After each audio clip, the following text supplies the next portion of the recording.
Alrighty then. Welcome everyone back to another week of Bad Decisions. Hope everyone's doing well. We are down at Tamberley tonight, so fortunately enough, Tamberley is just gonna go fucking model some things for Nably all day. So you guys don't get bothered. Wonderful. Sounds great. Perfect. But let's recap a little bit of the last session as we go into things here. I guess the major couple highlights of last session was the sit-down talk of the rearranging of who does what within the group, specifically the Hearth Liaison and some of the other more key roles. But as far as the only thing that has a really tumultuous degree of needing to be a specific person, and that being the Hearth Liaison, that was decided to go to Chadra. But unfortunately, just like the ability to change the group's name, the only time a Hearth Liaison leader can be changed is if the leader dies, or if you guys rank up within the Iron Hearth and can pass along the reins of leadership that way. So until then, Valis is still the man with the plan. Right, Valis? Woohoo! All right. And Tamberley stabs him. Anyway. I just heard a key detail that I didn't think of before. Thank you. You're welcome. Yeah, the death part. Anyway. Yep. So, by the way, I will say that if a Hearth member kills another Hearth member, they don't get to go back into their original body. What? I'm trying to save you, Valis. He's trying to prevent me from killing you. That's why you just hire, with 5 degrees of separation, an assassin to take care of it for you. Hey, Volkart, want to make some extra money? It's like, how much does Chadra want to keep her twin? I mean, teammate. I can always call his favorite person to fuck him up again. Oh, Maxim! Anyway, so that was the first thing that really happened. You guys decided between not only just the Hearth Liaison, but a couple other of your inner roles, giving urban planning and development to Tamberley and Valis. So that's a thing. It was definitely a decision we made. It is definitely a decision that you guys made. That is a decision we made. Lorona is the Terramesh relations person, as far as it goes with other countries. I did give fancier titles in my highlights while I was thinking about it. It's like, how can I make this sound better? Yeah, we're going with the nitty gritty of it. With Twunk being an advisor on the side. Chadra, Hearth Liaison. Twunk, I'll use your your label for yourself on this one. What did you call Twunk? Previous position as the Natural Environment Advisor. So, Nature Tactics. Nature boy. Yeah, Nature Tactics. I believe Chadra is staying as Urban Tactics. Or did you completely give that up to the Urban Planning and Development team?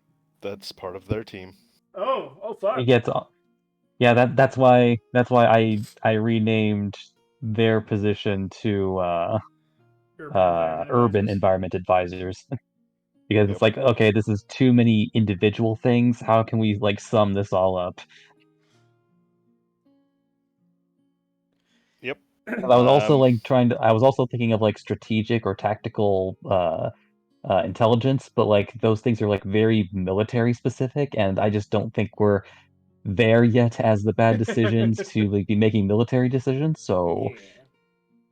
Oh, can we call them the urban warfare utilitarian so they can be the uwu? Oh no. Yes. No. Nope, that's it. No. Damn it. So, why did one of my third name though? Why did one of my 3rd level spell slots get used for Call Lightning? How did that happen? I don't know, but go ahead and roll damage. Anyway. as I was saying, that was the first of the major situations that you guys had of last session. And though there were some other things sprinkled throughout the Kumbaya session between Twonk and Tamberley, which very more Kumba'd rather than Yad. Great. But, you know, it's Tamberley, so you can only get so far. And then some planning and some interrelationship stuff going on with Chadra and Fireball with the Dragon's Blood, and like Valis trying to pseudo get Chadra to build him an exploding arrow. It's kind of like going, oh, I know you're an expert at this thing, but I'm going to go to your friend instead for this thing. And then Chadra's just having an absolute conniption about it. But the major thing that happened beyond that was, as after you guys slept and woke up to the morning of pancakes and eggs. There we go. Nice little... pancakes and waffles. In the morning, you guys all felt a little bit different, and as you were searching within yourselves in the morning at breakfast, you realized that you all had leveled up. So we took the last little bit of session for those who wanted to roll, and to, you know, choose different things for level up situations, but we reconvene back at the end of breakfast with Tamberley proclaiming that she's going to check in and see how Navli's doing, and that me and you, Twonk, will have to have another session another day. She says, I don't think I can do two days in a row. And she's going to go jet off with a handful of bacon and a waffle in her mouth.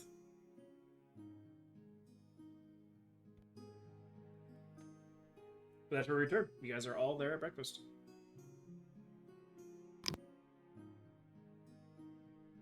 I'm probably gonna go do more exploring of the town. There's a couple of areas I would love to explore more.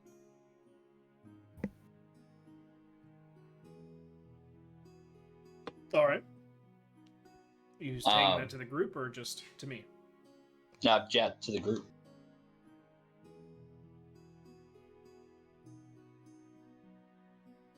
In town, right? Yes, in town. Don't worry. I know why we don't go into the forest. Why don't we go in the forest? Bad things happen in the forest. Bad things happen in the forest. I'm looking at you wide-eyed. That was almost our TPK. Yeah, no one's explained Termish to Lorona at all. Oh yeah. I guess we could do that. That'd be nice. Probably. I feel like that was Lorona sort of asking. Well, Chadra will take Lorona and walk her around and tell her what she knows of the city and all of the shenaniganery that's happened thus far. It sounds good. Unfortunately, since Lorona hasn't actually been with us or watching us the entire time, you will actually have to tell her some of the shenaniganery. So that way she actually knows, rather than being like, oh yeah, I covered that. Oh, I figured... No, I figured I'd actually have to tell her about it. But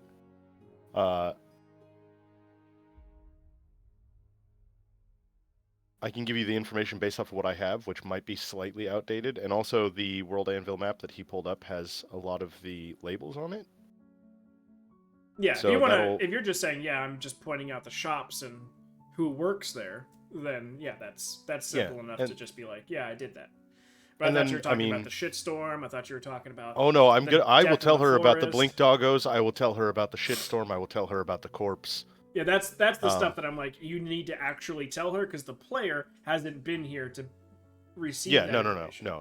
Don't worry, I will get that information to you. I might not do it during session, just like it's something that we can fill you in on afterwards.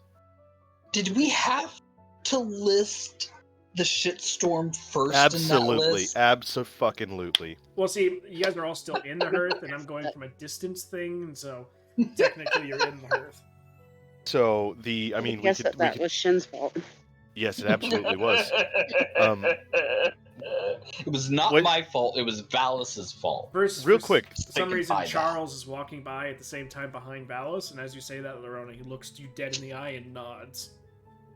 The shitstorm is a byproduct of what, or well, him being hairless is a byproduct of the shitstorm. Yeah. Well, it's a lot. It was He a almost- lot. He almost drowned in his own shit. Oh, Yeah. like literal shitstorm.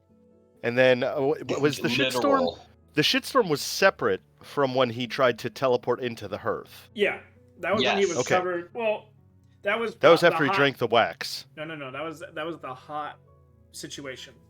He had the Oh, the spicy food. the Yeah. spicy food, and he went outside and drank all the The old woman's lamp lighting fluid, and then he tried misty stepping into the hearth. and forgetting that it has I would- that it has barriers to prevent people from teleporting in, and slammed into the side. Like a cartoon Yeah. character in a tunnel. Full of Oil. oil. That's pretty But he funny. didn't shit himself that time. Thank God. Thank God. See, these are all the things Or- that she needs to know.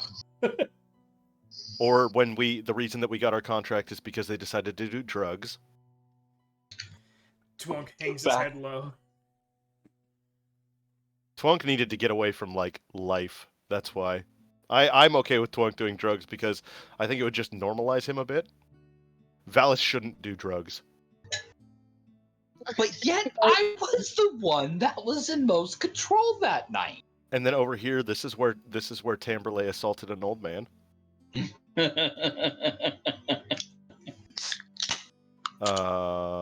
And then up here is where we thought the blink doggos were, but it turns out they were actually kind of like over here, but way up there. Yeah, I'll get into more of it with you later.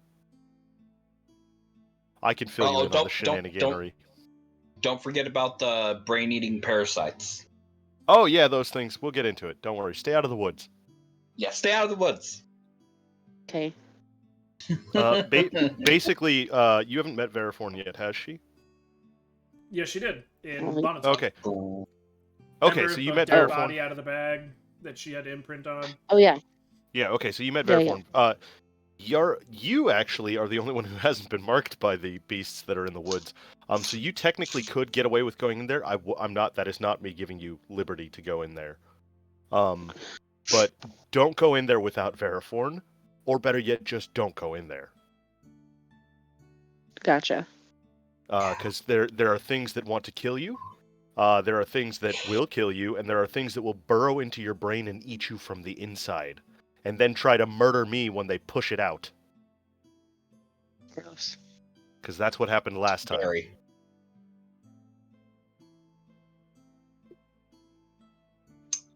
Yep. But yeah, outside of that, Terramesh is great.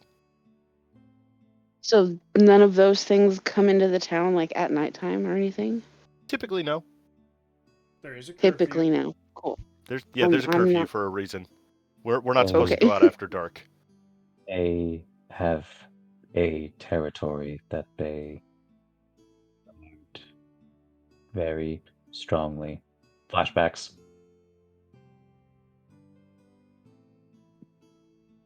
Yeah. I mean, He's the only one that can have flashbacks because he was the only one awake. Really, the only safe part of going out into the woods is the Volgard hole, and that's just because it smells like Volgard. And that's also the worst part about that experience as well. Because it smells like Volgard because he is very gassy in his sleep. Well, he's nothing It's but probably from all the meat. Volgard is the half giant or full giant. No, he's an ogre. Ogre, sorry, he's our ogre butcher in town. He lives there, or Nope. it might be the green one. There. Did Yep. he move? No, he's always been there. I always thought it was.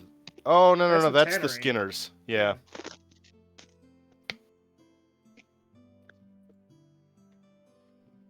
Yep. Yep. But don't go in the woods. Definitely don't go in the woods alone. Valis. Hey, listen. I didn't do it. You should Why? be proud. Do you remember why you didn't do it?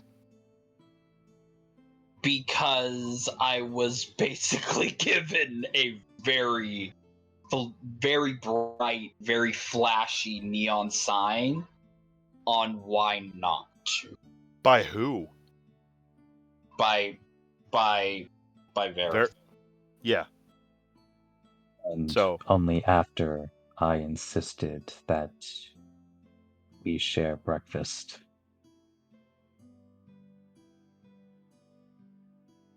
Otherwise, you had attempted to leave at dawn's first light. Yeah. So yeah, there's fun stuff. The pond is where most of us go to do all of our like one-on-one stuff. I don't know why we all Collections. chose the pond. Well, it tends to Um, always have Twunk involved in it. So, That's fair. and Twunk likes the pond, so he goes to the pond. Yeah, and if you eat far too much food and then climb on top of the roof of the iron hearth Yeah. and then wave at someone like an idiot and fall off and land on your stomach, it will cause Hey, you wait to have... a second. I was shot at. You were waving first, like an idiot. I was. I am... waiting. Look, I am the one who's rewriting history here. Okay? So Actually, no. I do have to speak on Tasha's behalf here. It's like, no, you actually did wave like an idiot. It's just you lost your balance and fell. Yeah. Mm-hmm. I was going to shoot at you, but he made you do the dexterity thing first. So... The only contribution that Chandra had to that situation was casting darkness after Yep. the fact so that nobody could see it happening. Or at least to see who it was happening to. So he came crashing down to the ground. He landed outside of the hearth, basically, like right, probably in that area. And then immediately his insides decided they wanted to come outside. And he did not make it up the stairs before he started releasing a torrential flow of shit. Yeah. And then That's and not the worst. then he went into his room and he spilled Wait. At that time, it was his and Twunk room. Oh, sorry. That's right. It was his and Twonk's room. How could I forget? So he went into his shared room, into their shared bathroom to essentially go and, explosive diarrhea his way through life. And he knocked over the magical water bucket that just Whoa. constantly releases water. And then, while trying to fix it, slipped, And since knocked he didn't, himself unconscious. because he didn't have much health after falling from the roof. And Nope. then failed 2 death saves. And I had to go in there and save him. By the time she opened up the door, it was already like halfway up her shins. Yeah. And shitty water. Shit water. Yeah. Yeah. I was shin deep in raw sewage. Yep. Uh, And shin sewage. and then I kept him from drowning.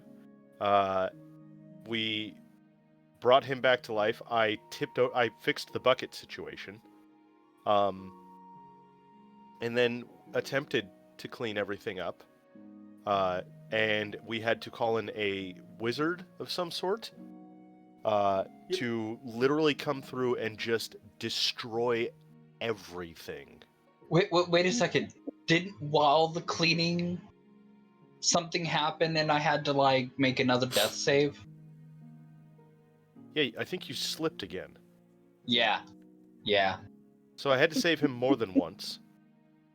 And then when we burned everything, that's when I may or may not have hypothetically walked out of the room as he was down the hall and shot him.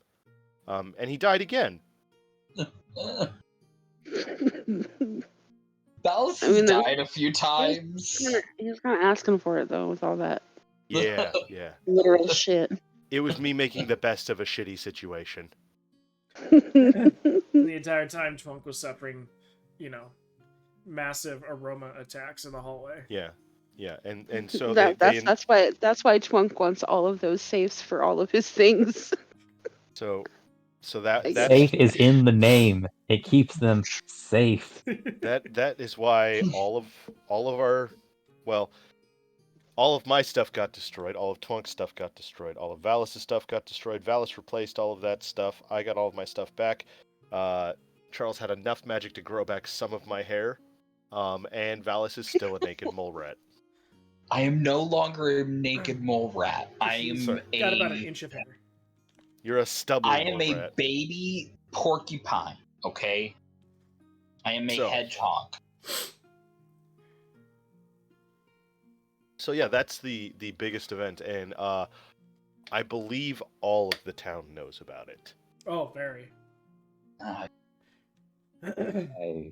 It's forgot also to bring this up, Valdis, but you should be. He kind of like pauses, be eating more vegetables. Fiber. fiber in your diet. God. I've noticed that, and you should understand that it is vexing to say this as myself, but you consume far too much animal flesh.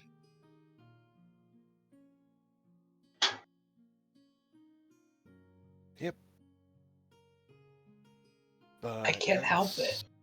Ultimately, everything important that's happened. I'll fill you in on the blink doggos later. And I think Twunk can fill you in on the parts that I can't because I was unconscious. Okay. So, yes. Outside of that, what else? Or am I forgetting anything else? Because I mean, most of the bad shit that's happened to us here has been Valis' fault. It's either centered Yes. on or around him, yeah. Yes.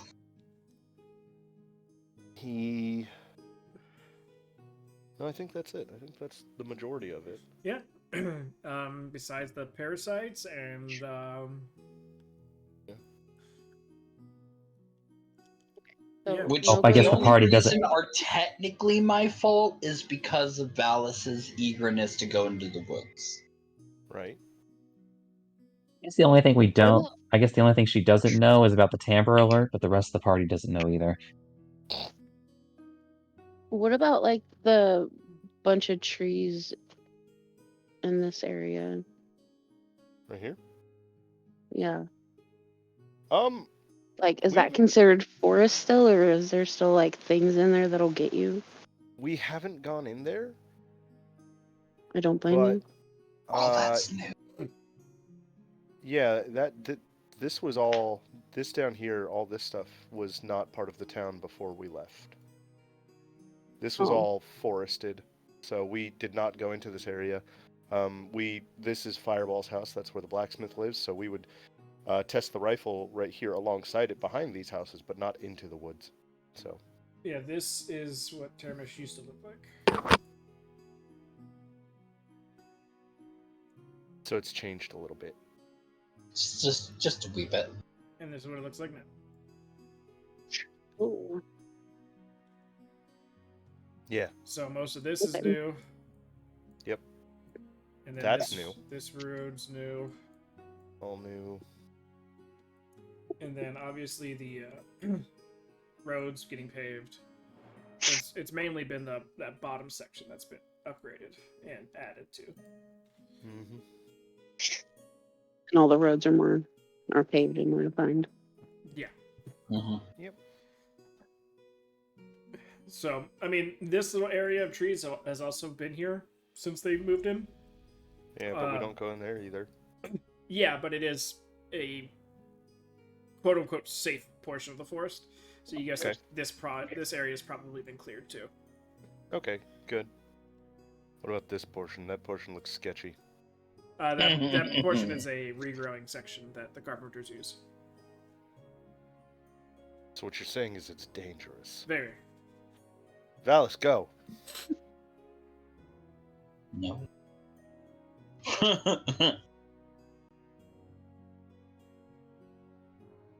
But yeah, those are some of the main things that you guys have specifically dealt with.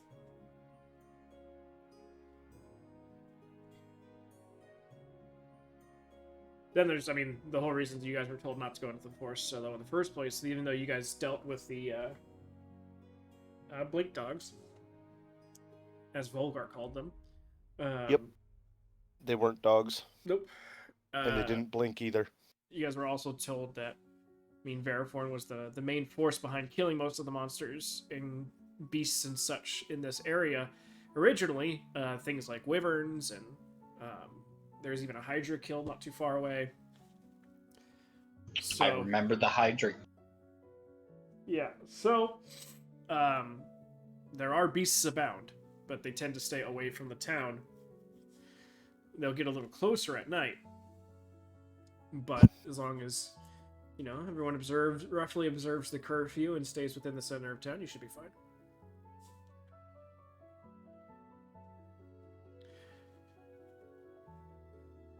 So yeah. I'm sorry, but I do not accept this curfew. It's like 1984.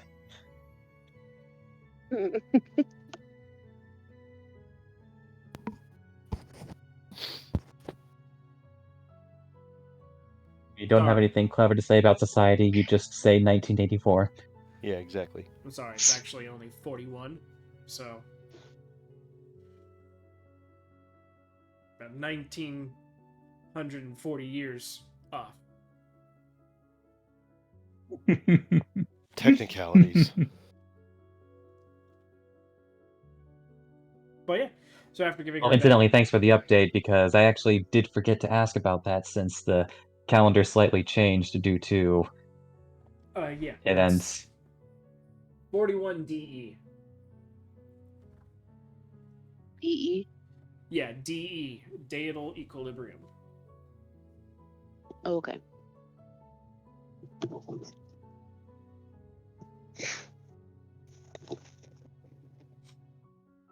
We used to have a different year, but then things happened. Uh-huh. Mhm. Yeah, it used to be the PPD, but now it's DE. Years. PP. There's a ghost tabaxi that really wish it stood for dick energy. That'd be And it- BDE. Yeah. You see, then he tried to work an M into the end. I mean, he always works an M in the end. I don't even know what that means. Twunk doesn't know either. These are the things that get whispered into his ear in the middle of the night, and he's just so confused. Why is this French cat constantly haunting me? So yeah, beyond that, even the group hasn't really absorbed enough information on the town of Terramesh because they were only here for like a week before they took a 3-month contract to get the fuck out. Yep. Which, honestly, Terramesh needed the break. Yeah, they just weren't ready for that Bad BD, decisions. the bad decisions energy. You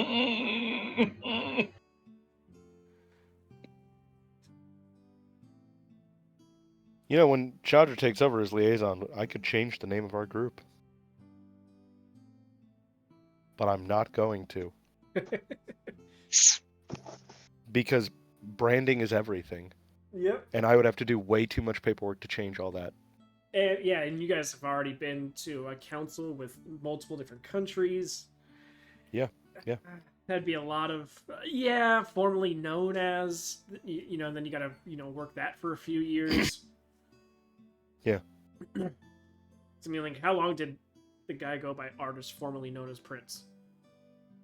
Like a decade, right? I don't know, I'd have to ask Ruben. No, he still is Prince. Oh, okay, sorry. He went back to Prince. Got it. Yep. Yeah, he did an LL Cool J kind of swap for a while. But he was really only interested in one lady to love. Timberlake. Yeah. That's what she's doing with Nably. They're trying on clothes and gushing about Ruben. Definitely. I mean, when he said Embassy of Ablal in Terramesh, what he really meant was summer home. Yeah. But he saw that she was still fighting the feeling, so he was like, all right, it's too soon. Believe we call that being hard to get. Yeah. Soon we will be together, my love. Lerona, take this piece of paper and write to me the day that she is ready to accept me. And I shall be there. So yeah, what would you guys like to do? Unless we just want to zoom to Valis as he explores the town. Alright, zooming to Valis to explore the town. Making my way downtown, walking fast. Technically, the Hearth is downtown, so you're going around town. Uptown Funk gonna give it to you. I feel like there's something that Valis could be working on while he's here in his downtime. Yeah, multi-classing in a bard. Not quite what I was thinking, but...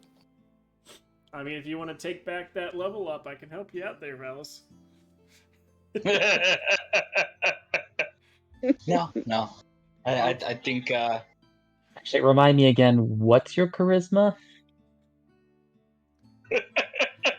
It's either 8 or 10.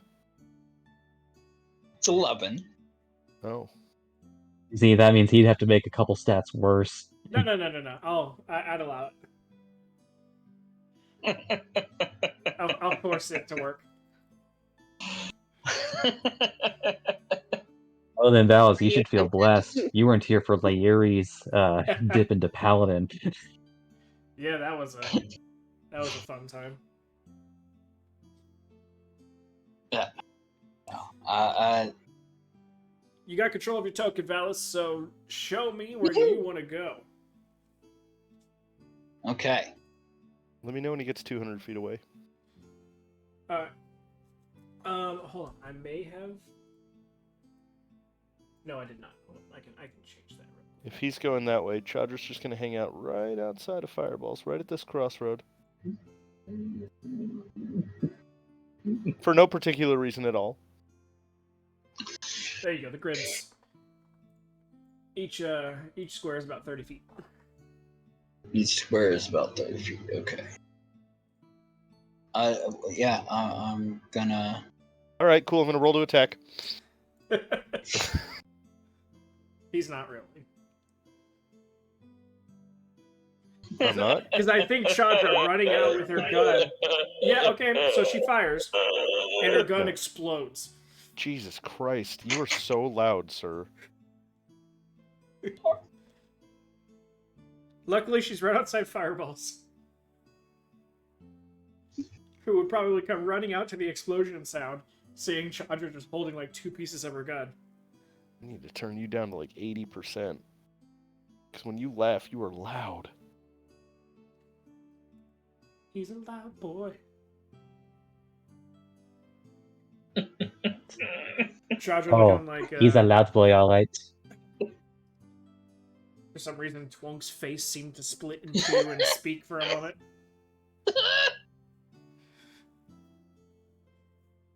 Twonk feels a little like indigestion. Like, what was that? Alright, so making your way downtown.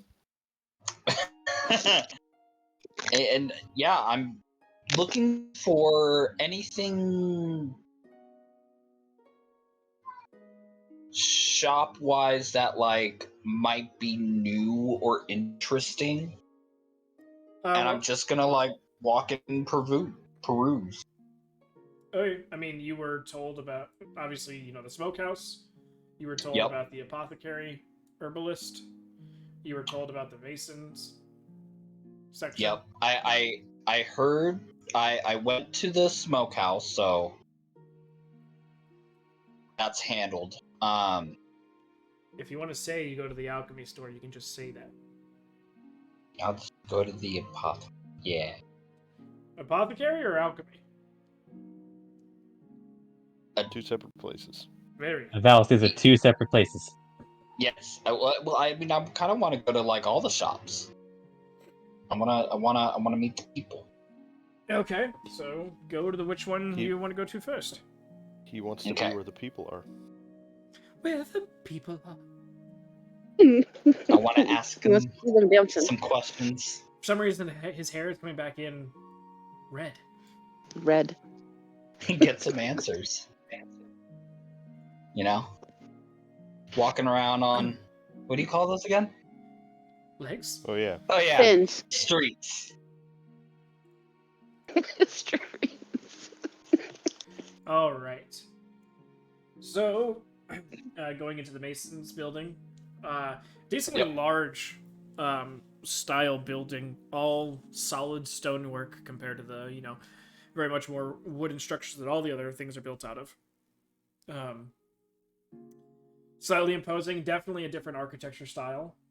A few Duragar are hanging out in front of the embassy down here, and you notice that the doors to this location have like a door inside of a door. It's a smaller door inside of a larger door.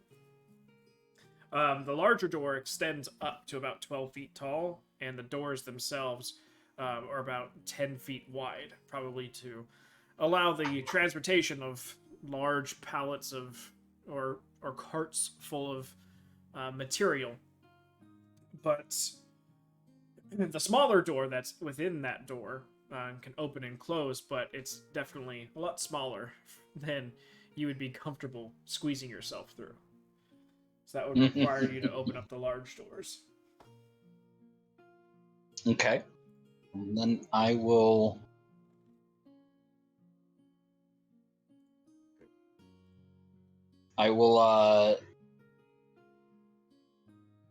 Try to open up the doors.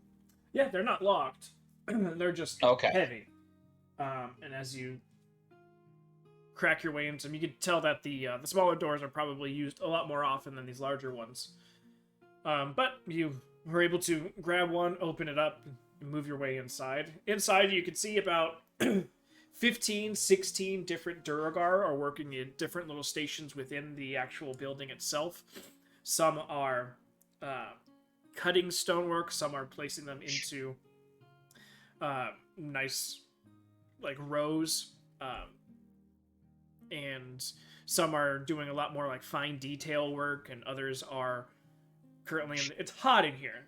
Others are currently in the process of like heating clay bricks up in ovens, and it's a lot of moving parts going on inside this establishment. But as you walk your way in and take a look around, some people stop and give you a look real quick before they go back to their work. But you do get sort of greeted by... A Duragar. Who would have thought? I'm just looking to see who is... Okay, Mike. not quite. Oi! What can I do for you? Oh, I'm sorry if I'm bothering you guys. We just got back into town. We're with the Perth, and there was a bunch of new places, and I wanted to check. I think I saw the sign that this place was a masonry. What languages do you speak?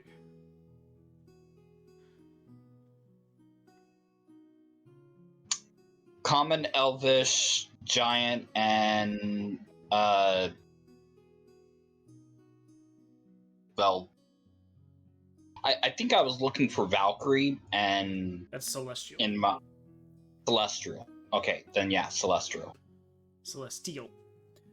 Celestial. You wouldn't have recognized the wording in the sign then, because it's in Undercommon. Oh. But you were told that this is a Mason's place by Veriform. Yep.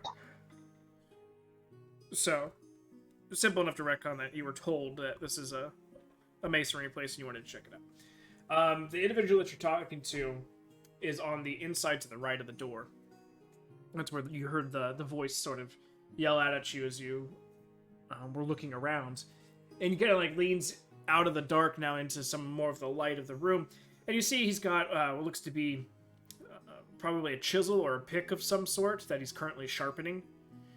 It's a stocky Duragar, completely bald head, but giant beard.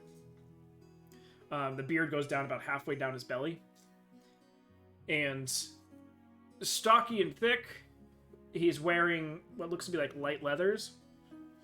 And has an interesting sort of mash of different scars across his bald head. He's currently got like a thick stogie of a cigar that's half burnt in his mouth. And he kind of after he leans forward, he jumps off the little what you can see now is like maybe like a gallon little cask barrel that he was using as a makeshift seat. Yeah, this is a masonry. Do you need some masonry work? Well, no, I actually just kind of wanted to come and see you guys and admire your guys' craftsmanship. I can't tell if you're being facetious or if you're thinking this is some sort of zoo or something. No, I just... This is a business establishment. I'm sorry to disturb. I just wanted to see your wares. If you're trying to see our wares, I can show you some if you're looking to buy. Not exactly at this moment. I kind of get into a lot of trouble for making impulse buys. So you're not here to see our wares? You just said you were here to see our wares. Val's is like,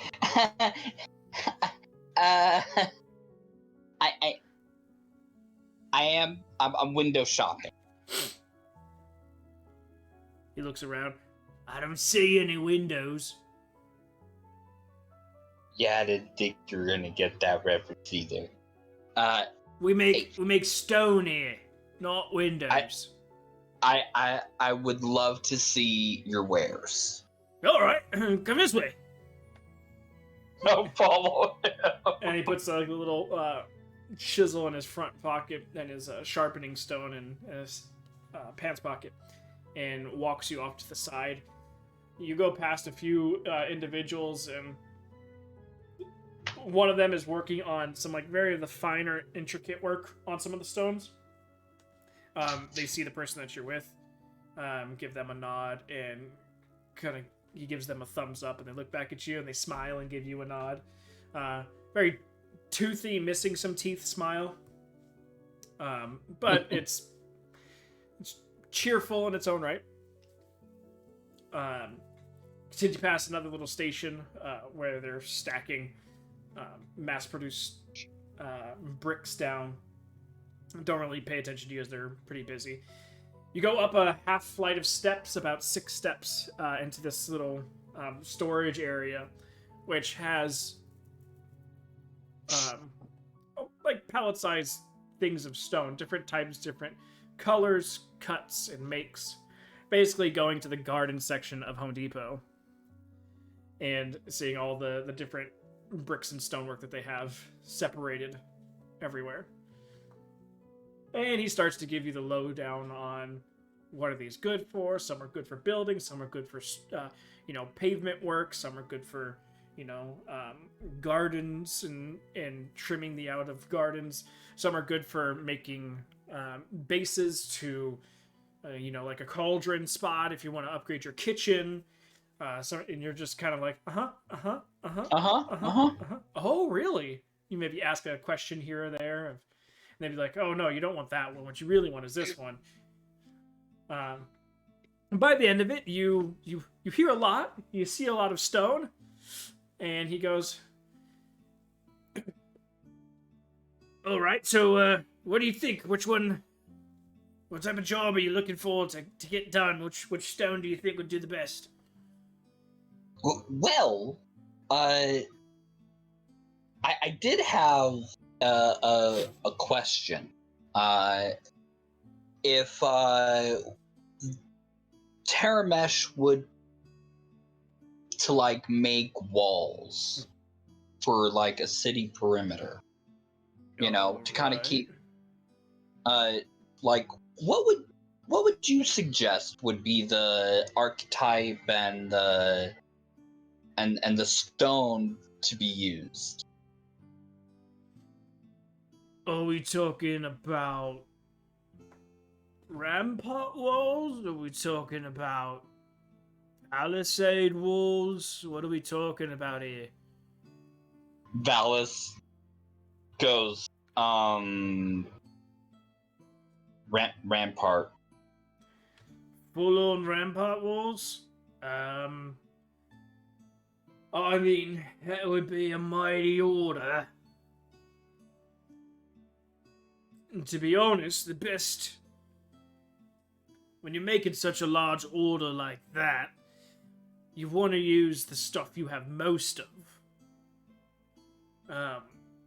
For the majority of the wall, and then you reinforce it with your strongest stuff at the points where it needs it. So, we'd have to go with more of the mass-produced stuff that we can get from the local area. And he just sort of points to a much larger pile of stones that he passed you by earlier and you've seen being made in the shop itself. And do you think that you would be able to accommodate an order like that? On the current size of Terramesh? Yeah, it wouldn't be a problem. Obviously, it really depends on how fast you want it. Because that's really where it comes down to being able to facilitate the order. If you say, oh yeah, right, I want to put a wall around the town of Terramesh for the next 10 years, well then, hell, anyone with a pizza oven could fulfill that order. But if you say, oh, I want that done in a month, would be pushing it, but I think it could get done. Tamerlane comes in, she wants it done at the end of the day. Oh, these would be the few people in the town that would tell her to straight fuck off.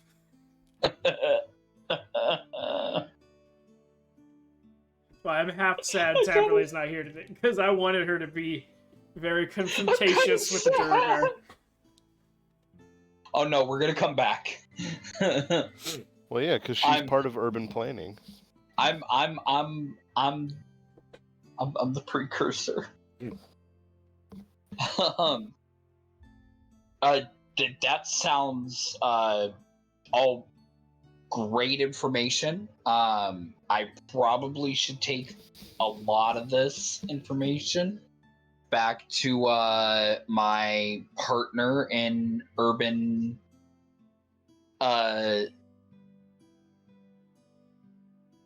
development planning, my teammates, and also talk to Veriforn once he gets back.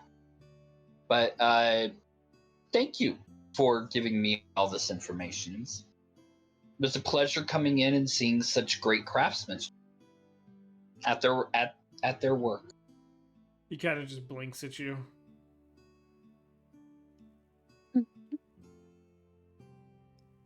He's like, "Let me show you the way out."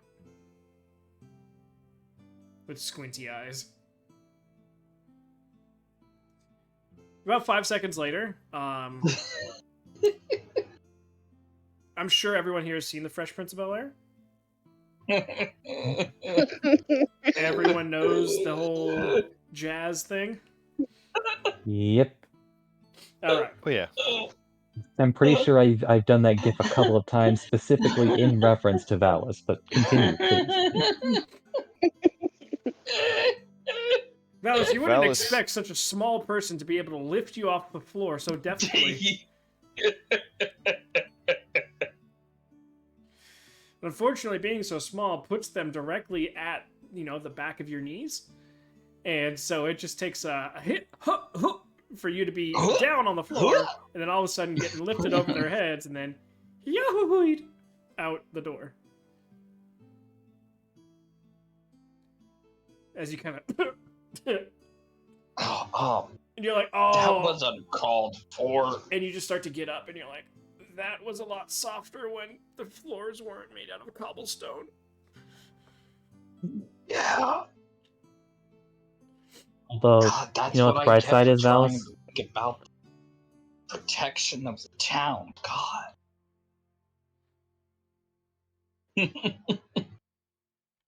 Bright side, Valis, you don't have any hair, so he couldn't, toss you Trunchbull style.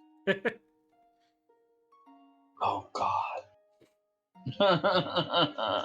So, about 20, 30 minutes into exploring the town. So far, so good. So far, so good. Yeah. Where are we going next? Well, the closest landmark, the apothecary. Okie dokie. And I'm totally gonna walk in and pretend like I know exactly what that means. It's an apothecary / herbalist.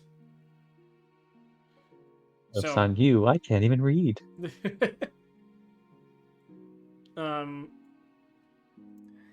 So you enter, and you are greeted with a very, almost immediately the change in atmosphere hits you like a ton of bricks. It's like flying to Florida, and the moment you step off the plane, the humidity just hits you like you fucking man. owe it money. Yeah. Yeah. It's just like, oh shit, okay, I am somewhere new. And like you just hit a wall. Yeah, and not only that, but it's humid, and then it's also very fragrant. You're getting all the very smelly flowers and herbs are being grown here. There's a large swath and section of the apothecary here that deals in food, Herbs? like food, herbs, and spices. Oh, okay. Not that type of herb. One track miner over there. But there's a good section that deals in food, herb, and spices, and then there's a section that does more of like the sage and the lavender meant for incense burning and things like that. And they have different degrees of how fine the incenses are. This would be a good place that you might need to make note of in case you ever have to permanently stay in your wizard form, because they would have some of the components that you would need.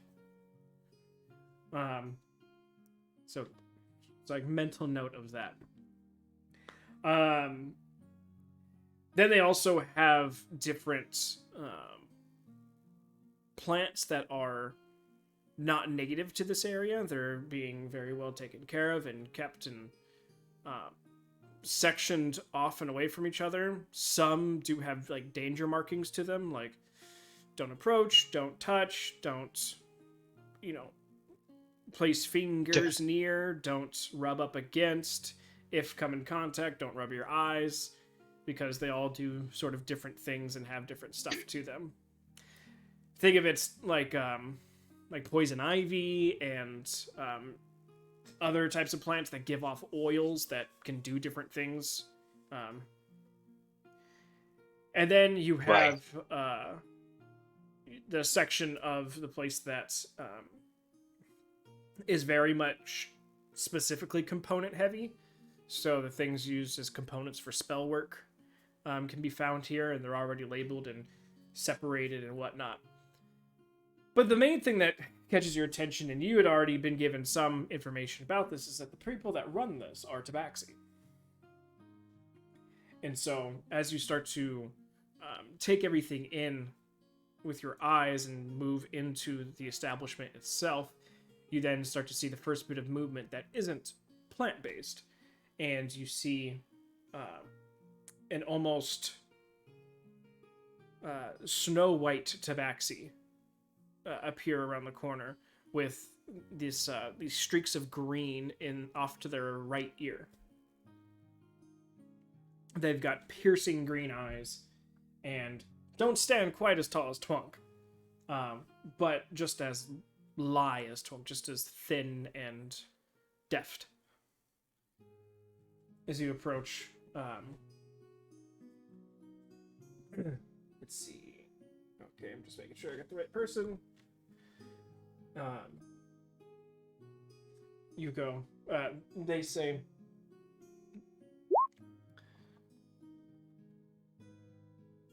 okay, thank you. I don't know why that.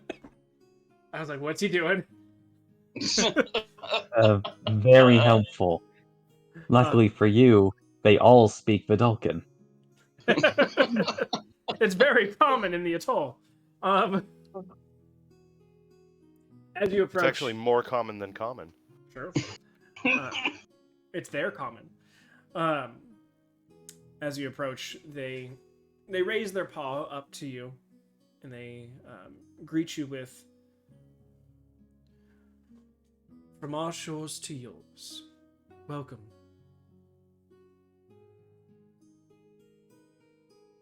Oh, hi.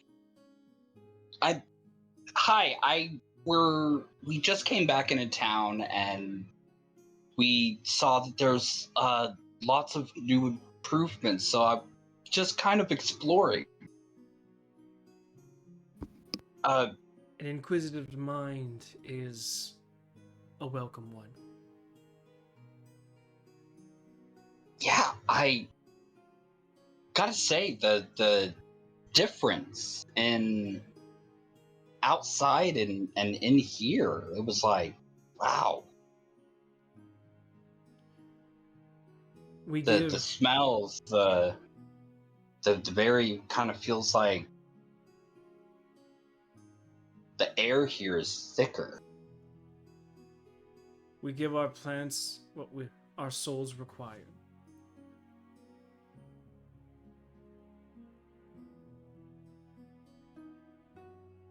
He's like shaking his head. Mm-hmm. I Nodding, you mean? Yeah, Okay. nodding. and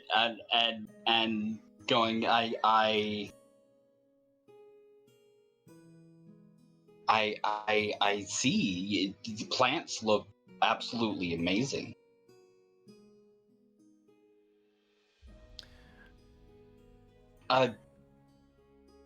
What all do you guys offer?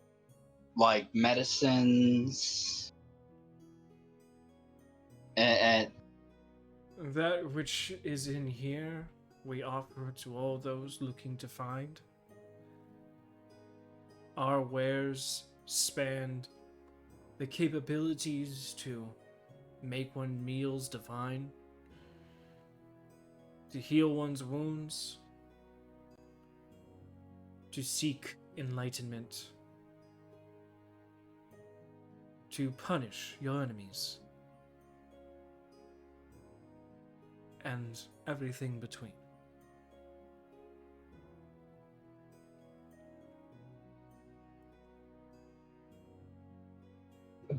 I really like enhancing the food part and enlightenment. I had a little run in with that while on our journey. I feel like this would be the point that Twonk's head is like. Twunk starts to eye twitch.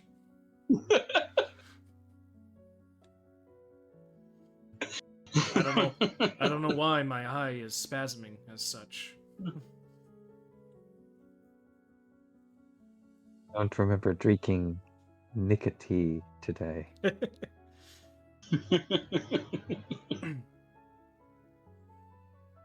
But tell me more about the flavor enhancing stuff and the enlightenment. It'll take you over to a section of the apothecary where he goes and he shows you the different herbs and spices, ranging from the slightest tickle to your senses to downright pain enjoyed by those who might feel masochistic. I'm gonna ask them if they've tasted like the local cuisine from the vendor and shop. They have been here for about a month, so yes, they have. Go, is there anything that you guys would feel is something that's like missing? Yeah. They would tell you to follow them and take you out back.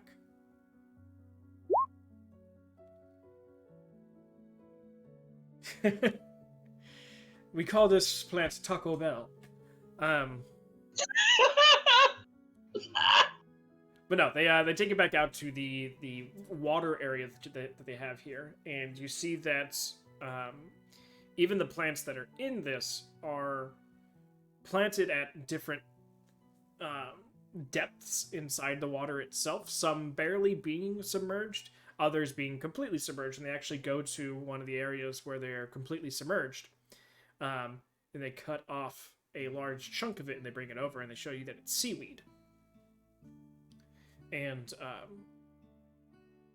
they, are cleaning it and handling it, and they tell you that wrapping certain foods in this to imbibe is something that this place is missing.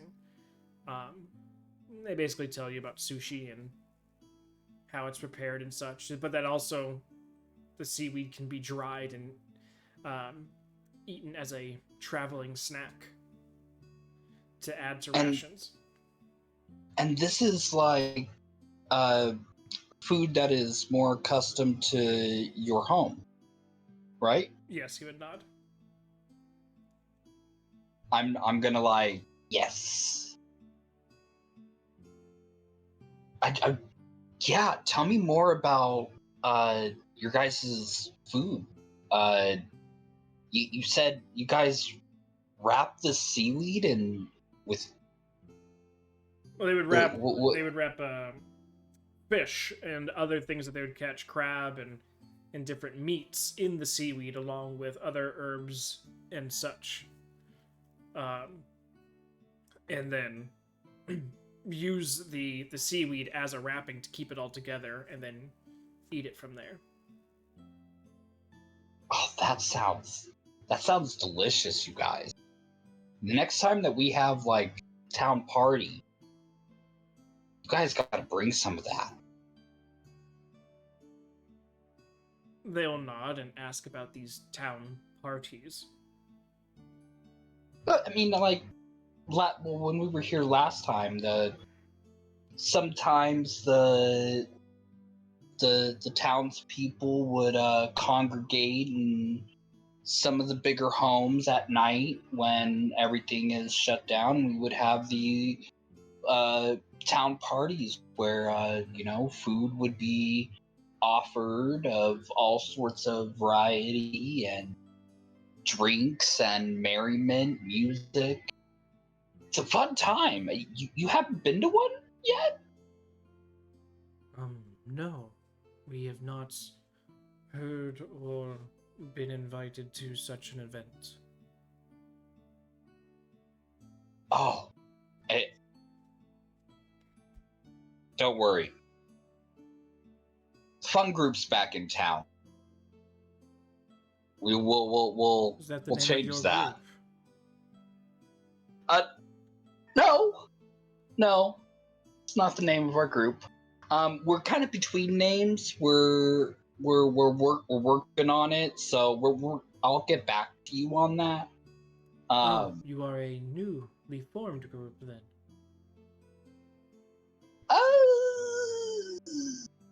No.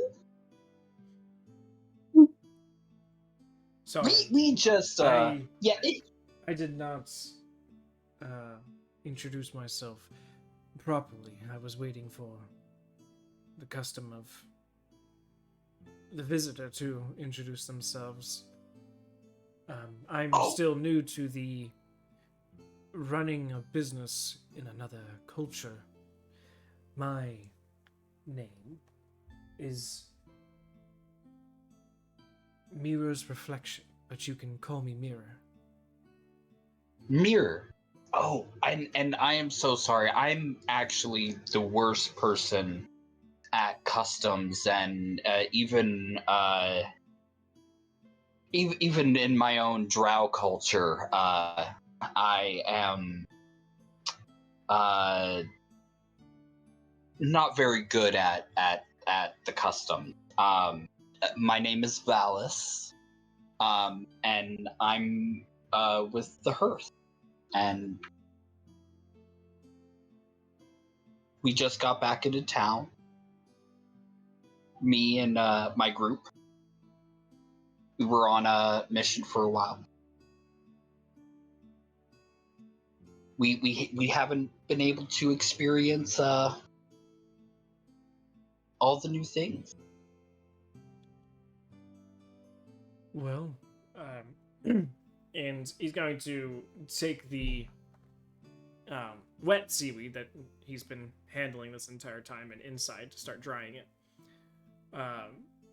And he will hand you a couple little strips of dried seaweed, nori, and a little taste test for you.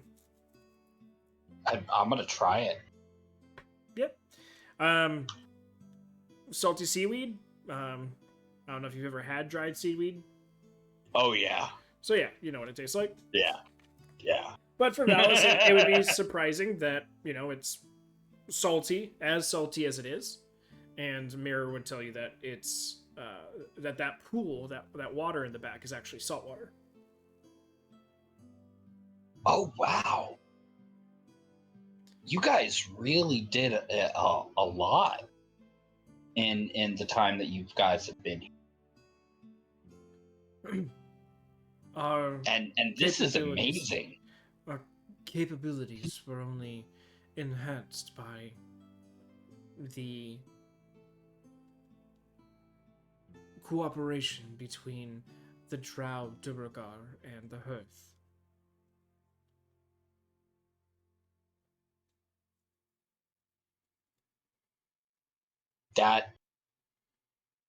That's awesome. That seeing a town come together.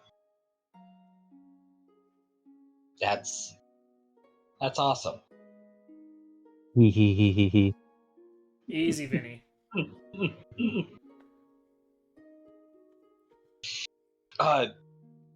So yeah,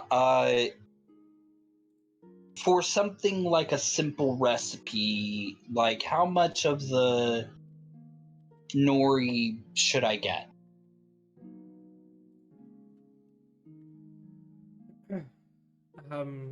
It really depends more upon what do they use here? Got their increments of measurements for weight, poundage of meat you're trying to prepare, and what type of meat as well. Oh, that's a good question. Not every meat can be prepared raw for most individuals.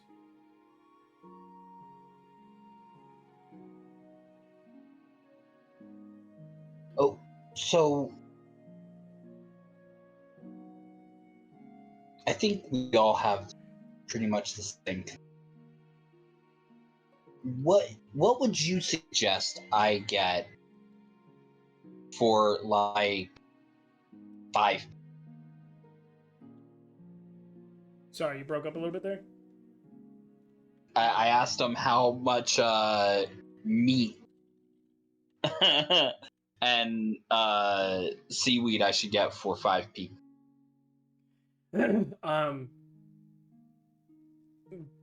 Basics that they would tell you is sort of what you can get if you're trying to feed 5 people.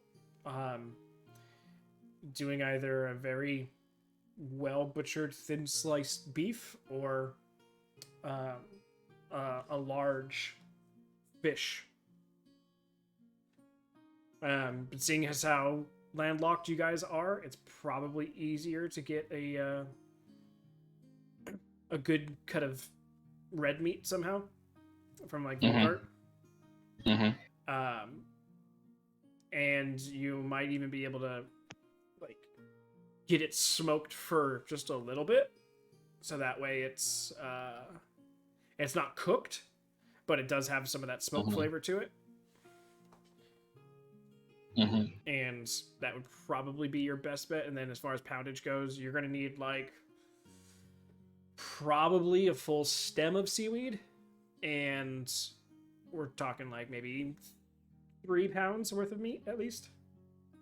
Valis, it has his red crayon out, and you are seeing him just like, tongue out, just full bore, Ed and Eddie, writing stuff down. Oh yeah. Okay. And then they can also supply, if you tell them or bring them what type of meat that you're getting, they can give you the appropriate accoutrement of spices and herbs to go with it. You just see Valis write everything down and then clap his hands. Ooh, it's gonna be so good. I'm so excited. Okay, so then I'm gonna put in the order with them, and then I'm gonna go to Volgart's. Okay. Yeah, they can hold everything for you too until you're done and ready to pick it up. They need to see what meat that you're going to use anyway to give you the right herbs and spices. Right. So it's like getting the meat of Volgard, stopping by there, letting them sniff and taste, like cut a small piece off and let them taste so they know what to give along with it, and then taking it to the smokehouse from there. Alice? Yes. think you should get chicken and see if they give you the correct number of herbs and spices. It's not KFC. That was the next thing I was gonna bring it up. But Valis got a surprise mission and he's on it. All right,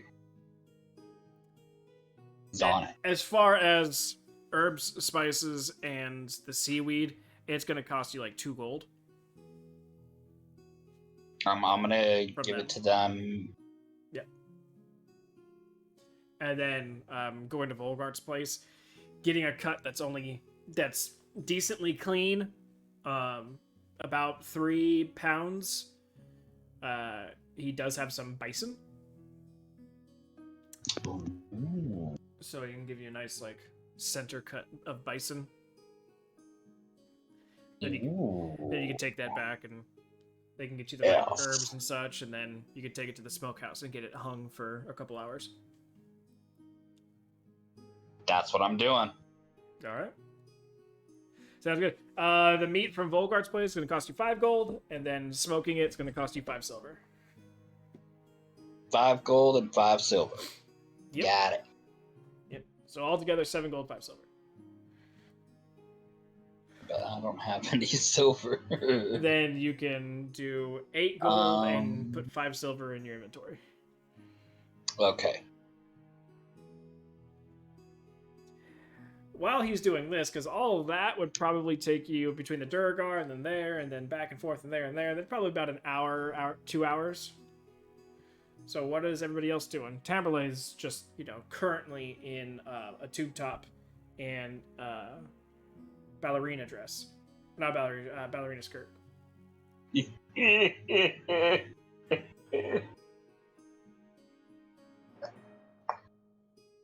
Well, funny enough, I mean, not for the same reasons. I was gonna say, if you're saying but, trunks and a tube top and a ballerina skirt as well.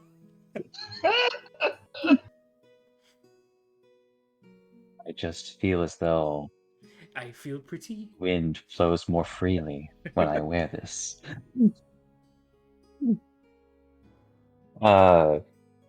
He's not going there, but per Charles's suggestion yesterday, Twunk is going to make his way over to the Outfitters. Okay. Urban Outfitters? Not quite. Oh. Well, before he goes there, though, going to check on the vines real quick to see how they're doing. They seem fine. They haven't, shriveled and decayed. They haven't, exponentially grown overnight. So, nothing crazy has happened. They're as you would expect them to be. Well, he's more just making sure that, say, curious folk didn't get too curious and started messing with them. No, not yet. Actually, he'll make a mental note actually to make a sign later. Don't touch. Can't touch it.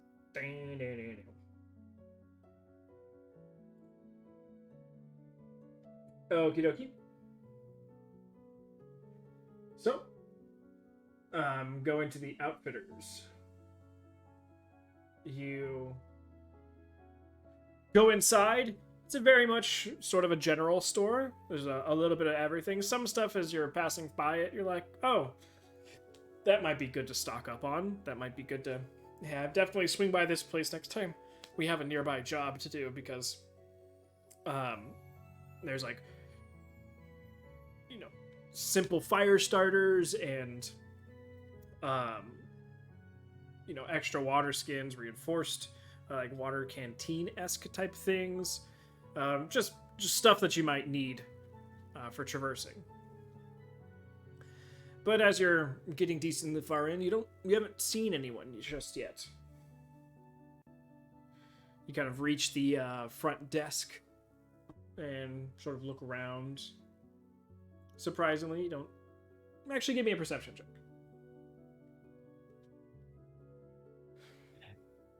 I imagine as he's looking about,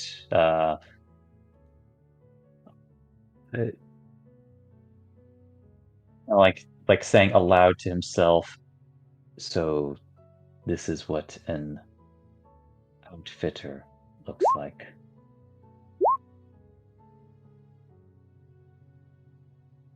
Larona's peeking in through the window.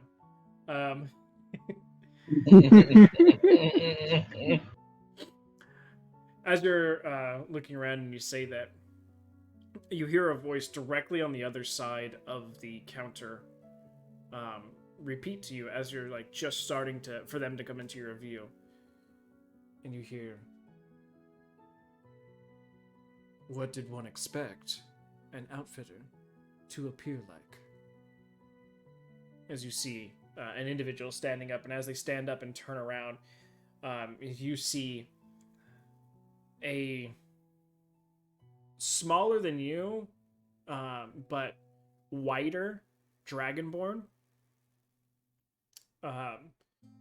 He's got no shirt on, and he's got almost like yellow and silver scales, 2 horns that kind of curl back and up and out, almost highlighter green eyes, and like dark green and brown pants.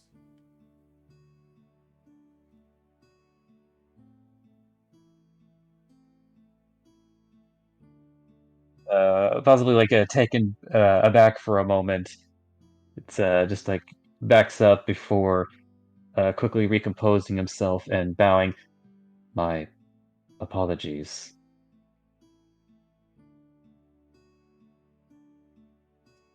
So quick I trust. to apologize. Does one always put themselves in the mind of error?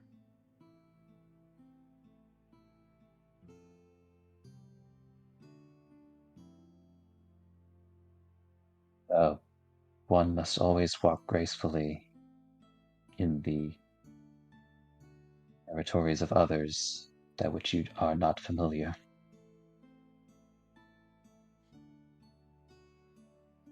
Grace and caution are acceptable, but conciliatory should never be the predominant feature.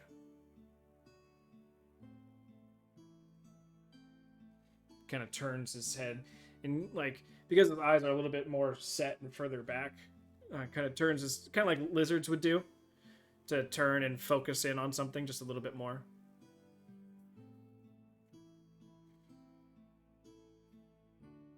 Your mind About to say something, your then mind, immediately stops. yeah, he goes, your mind wanders and holds many different places and times.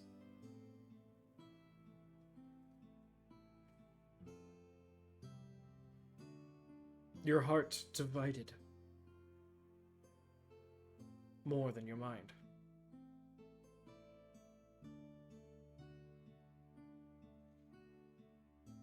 Just looking around to make sure the vines didn't suddenly appear in here, telling on him.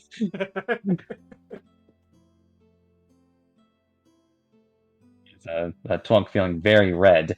It's like, yes, my inner storm has been much in flux these last few years.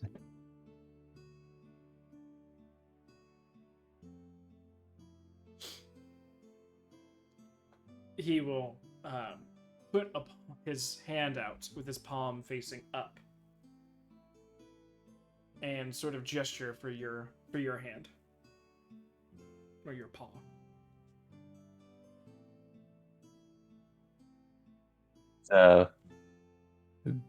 Possibly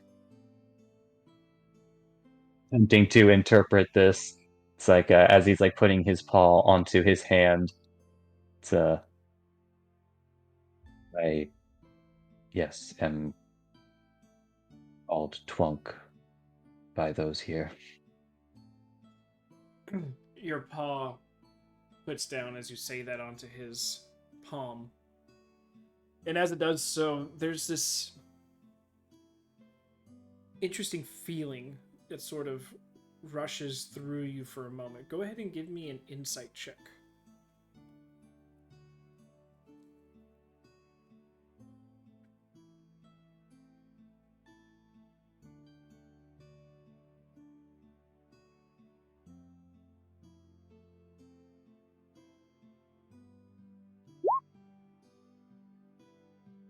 And You get the briefest understandings that this individual in front of you is just very gracefully touching the outer layers of your thoughts as your mind races over the words that he's recently said.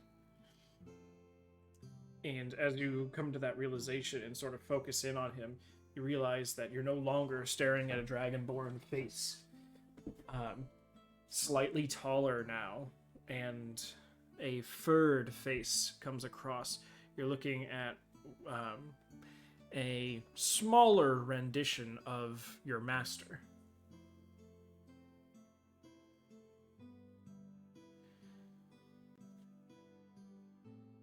Divided you are.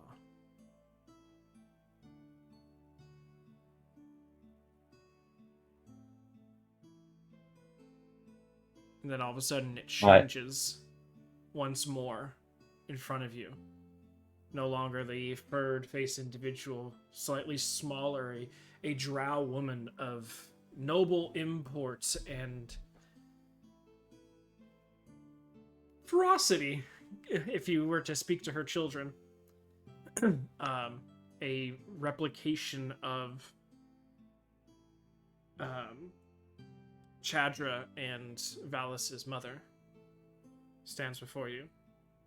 Oh no! You've seen a lot and come through so much. And then once more it changes back into the Dragonborn form.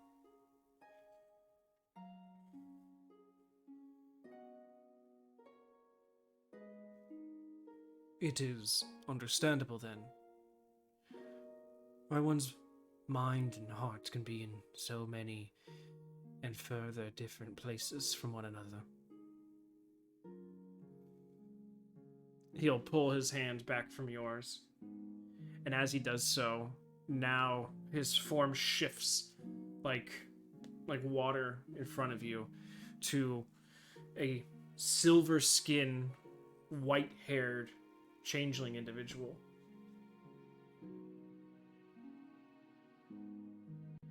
My name is Rek. R-I-E-C.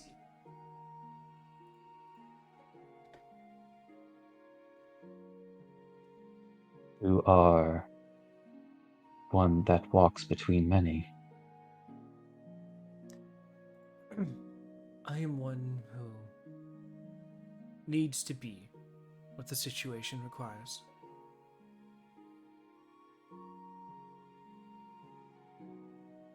But I fear someone such as yourself, already wrestling with so much, needs to see a bit of truth.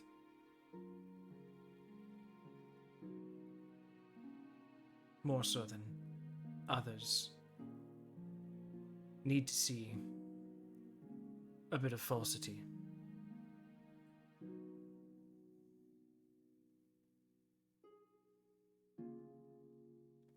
And others of this place, they know not of the mask you wear.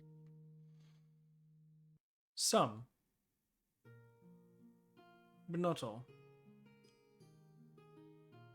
It makes those not able to understand uneasy. For if they are unsure what they are looking at, it puts into question everything else in their lives.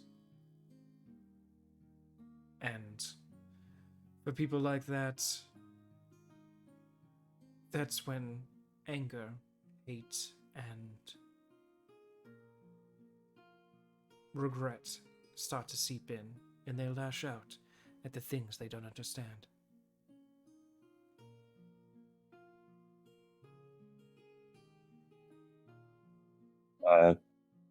Bonk nods in understanding.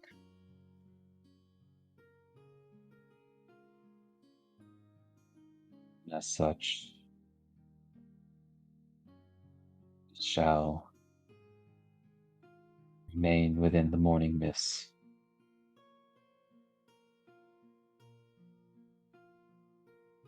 He smiles.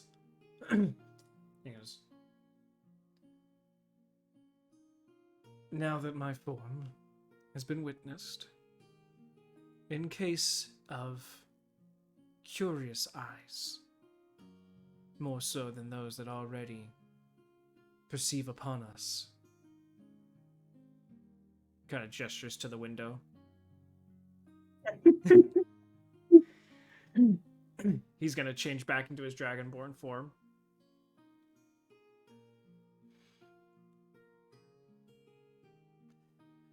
I doubt that you're here for outfitting.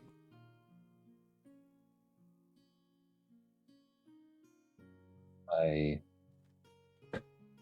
was once confused, as I have been told that an outfit is something that one wears.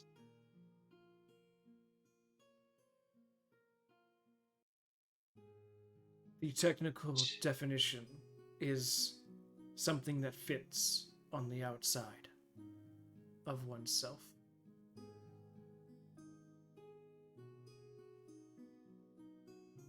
But a more understood rendition of an outfitter is to prepare yourself or fit yourself with things needed for the outside.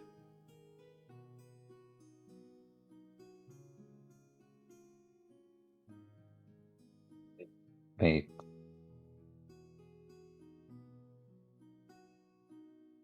brings my mind much more clarity than when first I heard it.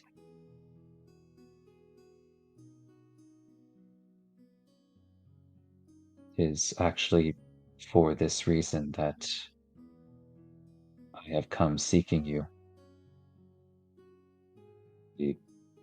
I've been told that perhaps the one who runs this outfitters, perhaps they would be able to counsel me in the ways of the common tongue. I feel like even as Twonk said that, there was a Vinny inside of him that was going, oh yeah, I can.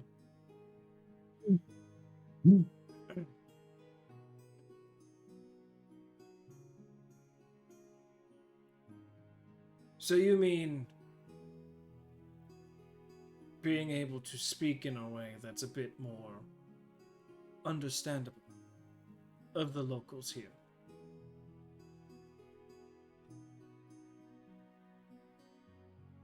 I have come to realize that the way I have spoken is much more mired in shadow than I would care to admit, and that has caused much grief.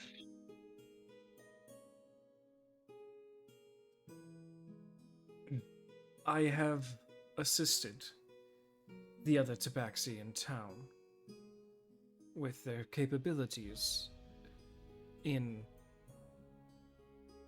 a more direct approach in speaking.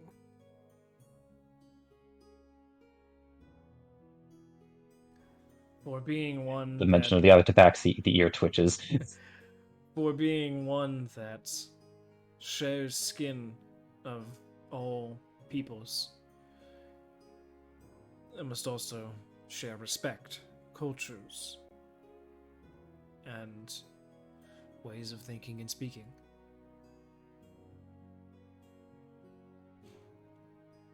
So I too can assist you.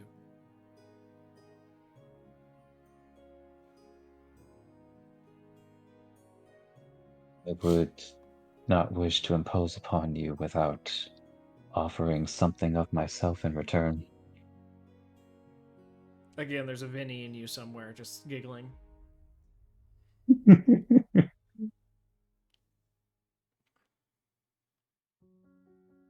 A favor owed is one of the most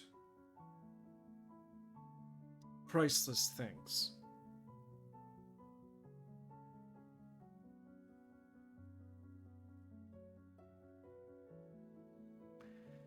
If you can acquiesce to my schedule for running this store, then I can assume tutorage over you.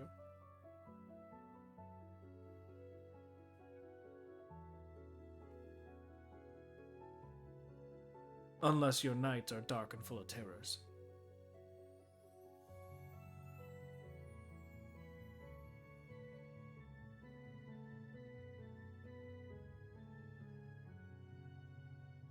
There are many terrors that I must face upon these soils, but the night is not one of them.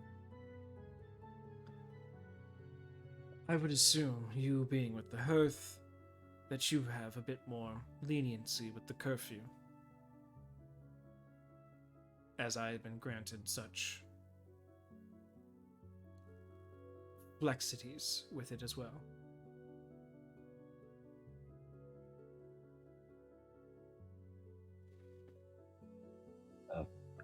For what purpose must you walk at night?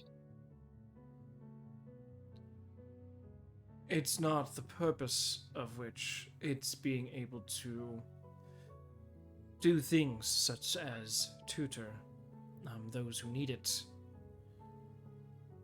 at a time where we are not in business.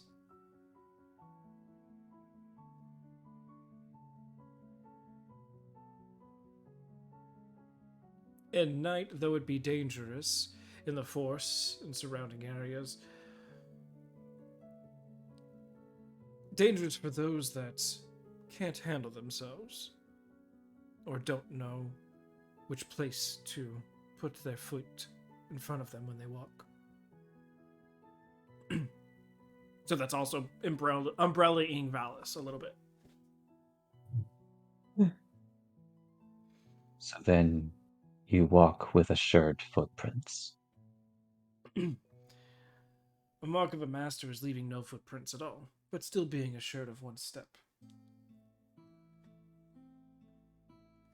By the time we have completed our practices, you will speak with such mastery.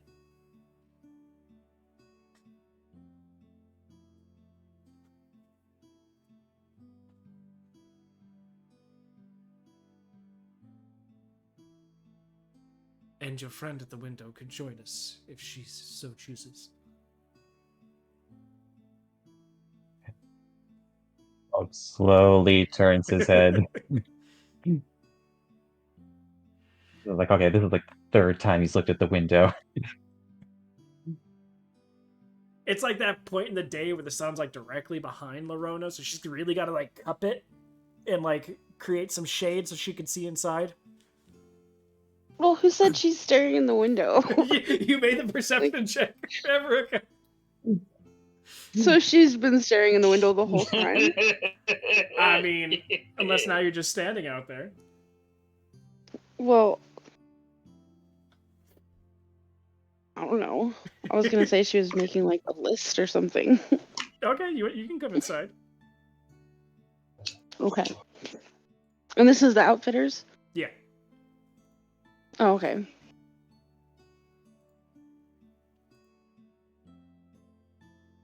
Alright, so she'll go inside. Ding ding ding ding ding ding ding. Wonk will Tonk's just like, step wait, I opened the to door. the I didn't make a noise.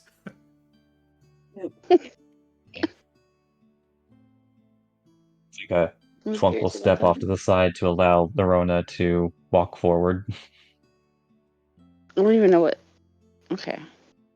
The Outfitters basically has just a bunch of things that you may need for camping, traveling into the forest, just any real sorts portions of adventuring. Climbing gear, camp gear, water skins, bags, pouches.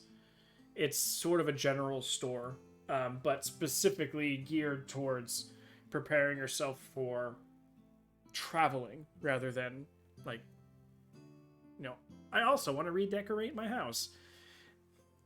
Think of it like a Bass Pro Shop or Cabela's or something like that. Okay. So would they have like medium-sized jars?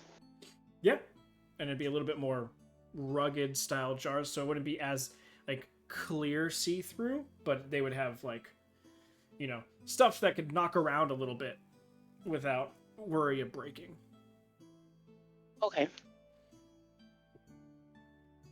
She wants 3 of those. Okay, like mason jar size, Yeah. easy enough to do.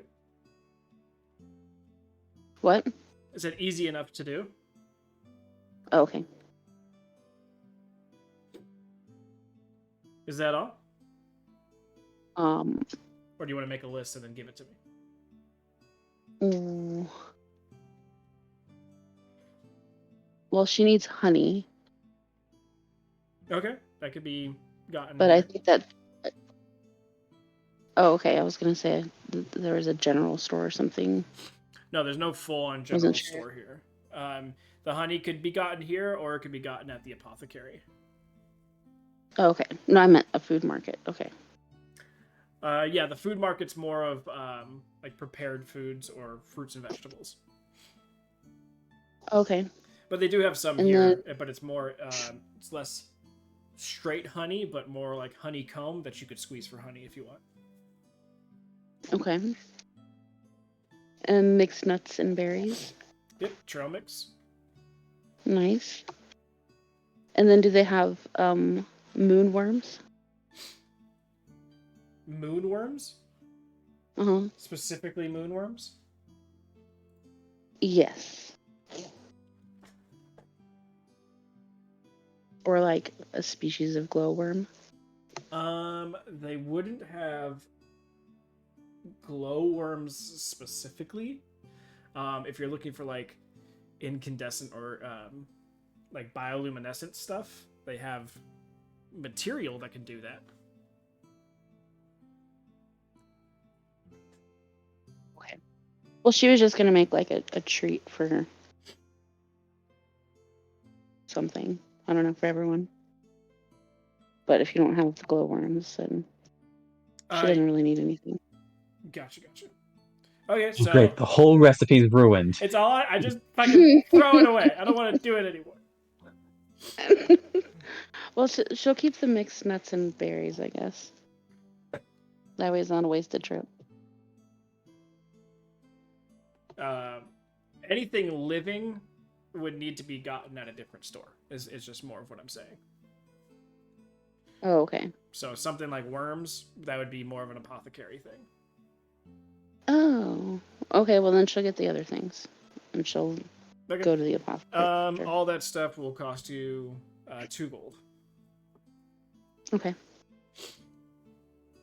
See, you were just looking through the window waiting for Twunk to be done so you could come inside and get your stuff.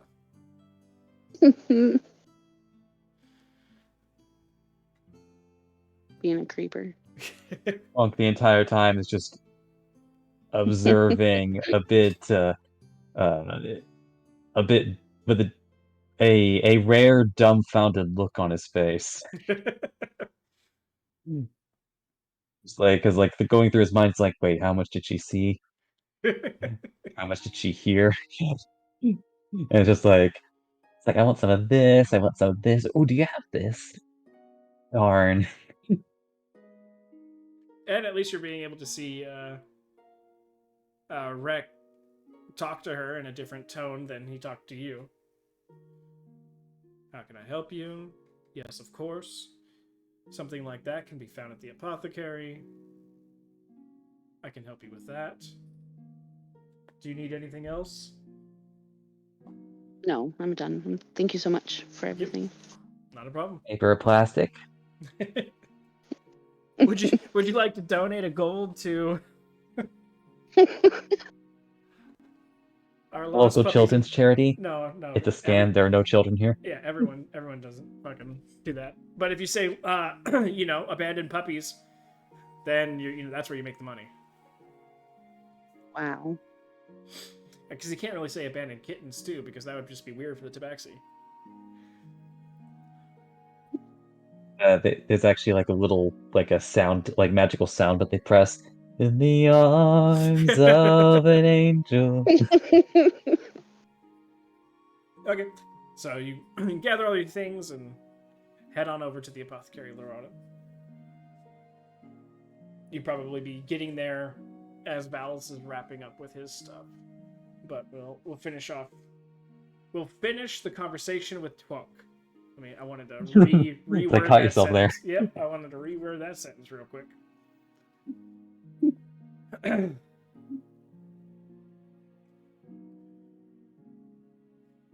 so, tonight I'm indisposed.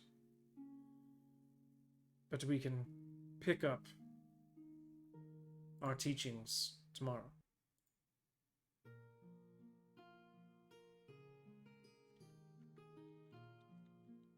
And we shall greet the moon together following day. He'll nod.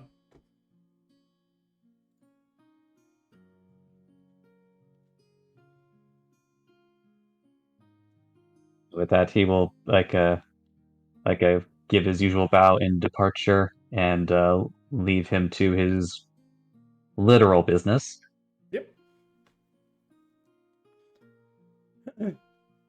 Literal business and not littoral business, because he doesn't own a ship.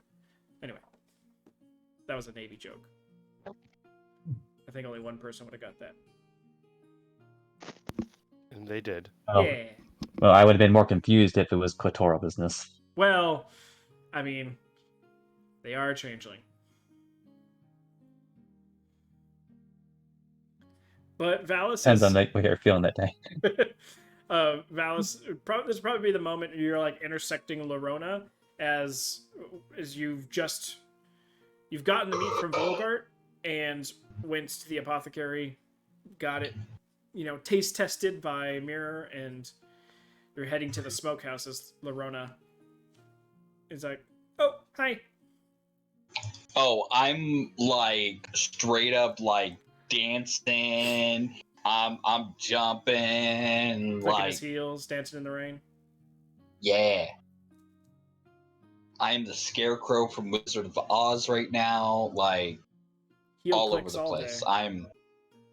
Yes. It's not hard to Excited? miss the inch-haired giant drow.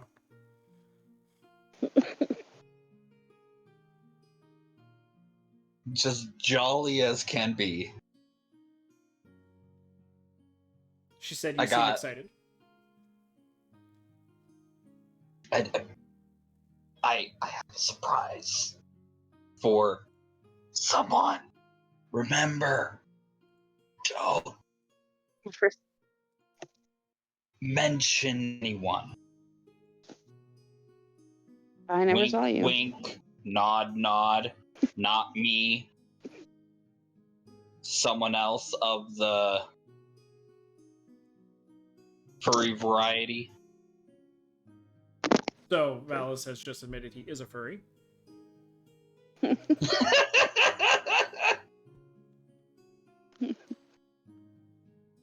Based on And how I'm he's just gonna, dressing himself right now, it's more like maybe he's trying to go for a scaly, because True.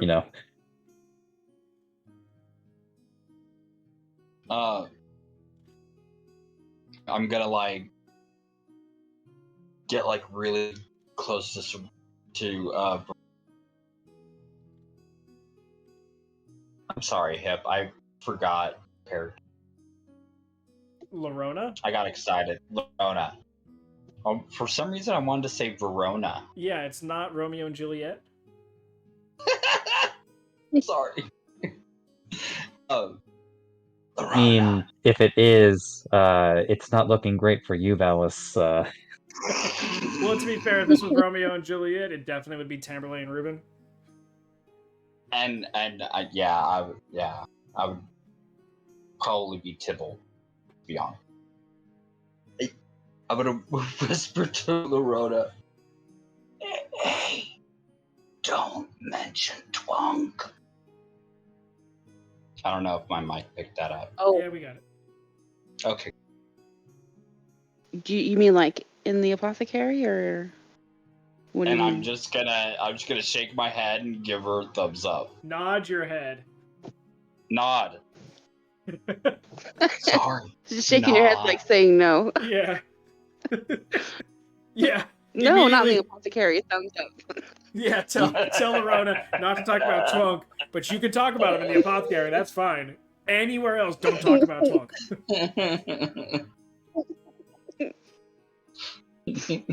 Make signals. Yep, I'm just trying to clarify it. So. But I'm gonna nod my head, and give her a thumbs up. Roger that. No, eventually Val's going to have you like a commit to what you actually say, so you better practice. Yeah, I won't say anything. But you shook your head no. Yep. She's just not going to say anything.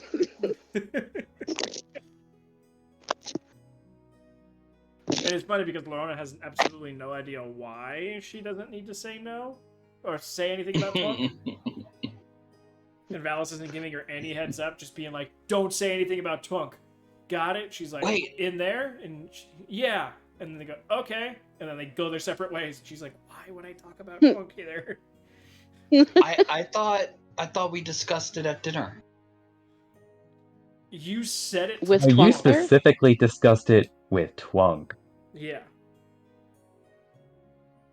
In the middle of the street, by the way. Yeah, because Yeah. Twunk was out And then in the you street went. doing cartography stuff. Oh shit! I forgot to bring it up at dinner. Don't worry, Tamberlane is on her way home right now, and I'm gonna send her to the apothecary right away. Okay. Oh my gosh, you guys look so much like my best friend. My mentor. His name even. is Swunk. And then I'm gonna send her to the Duragar, all pissed off. So the run of Alice goes hop, skip, and jumping towards the smokehouse.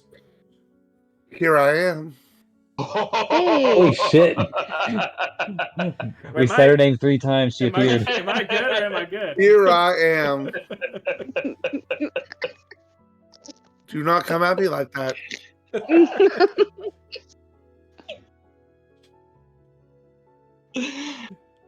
Oh, that was amazing. That was awesome. Lorona, you go inside the apothecary. You Okay. two get slapped in the face with the humidity and the smells of not only foliage and dirt, but the smell of herbs and effervescent flowers and such. It's definitely a lot to take in immediately. But as you start to acclimate to it, it becomes a little more bearable. And now you see why he may have said something along those lines as a snow white tabaxi with green streaks in their right ear makes themselves present among the plants and waves to you.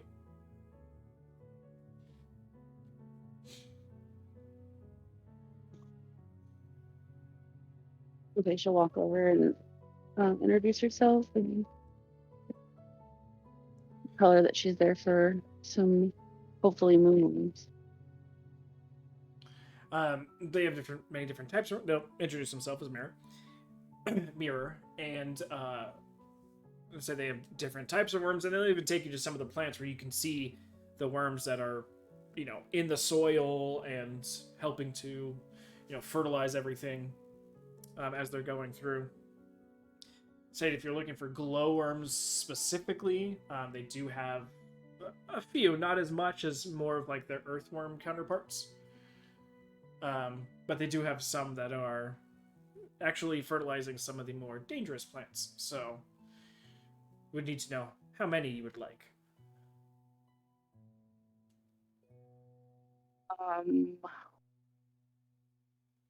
Well, how much are they? For 5, it's going to be a silver. Oh, okay. Let's do like 30. Okay. So 6 silver. And you have yourself a nice little pouch of glowworms.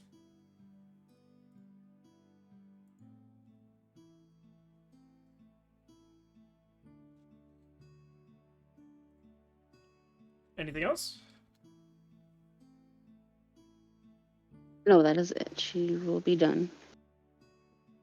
Alrighty then. So you leave the apothecary. Are you heading anywhere specific, or just back to the hearth? Back to the hearth. Okay. Then you would probably be intercepting Valis as he's just getting done with the smokehouse. Mm-hmm. It's a good thing that these two aren't too huggy. Otherwise, I'd be really concerned that they could just smell the tabaxi on them.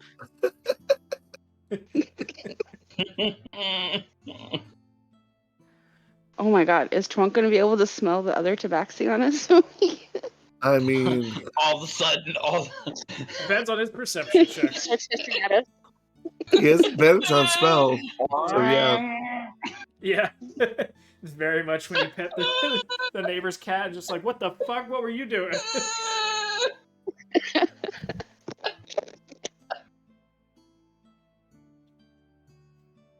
So, you two heading back to the hearth, unless Valis, you wanted to go somewhere else?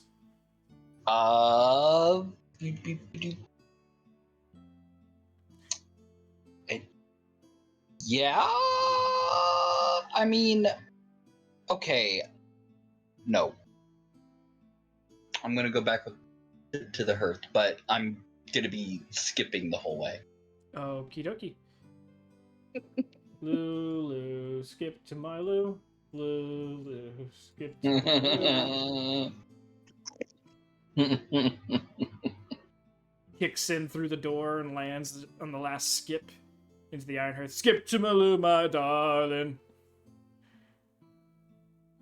Yes, and Taberley, I have you at Navly's trying on some of her initial tries at some of the new. post. Did the dummies go through? The dummies have not gone through completely yet, hence why she needs Okay. someone to wear it. Valis Sounds hasn't good to come in me. yet. What? It was a joke. I'm doing my best. So yeah, so you're just, T-posing as she's, pinning and hemming. Sounds great. She's the shit. Mm-hmm. And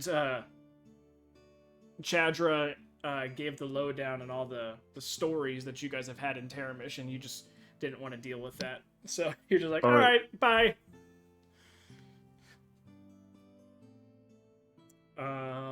Chadra, is there anything you wanted to do in those couple hours? Oh, I didn't realize I was muted. She is aware of Valis' shitstorm, by the way. Yes. That Lorona was is All fine. aware of that. Yeah. No, I think because Chadra almost killed herself nice and early in the morning.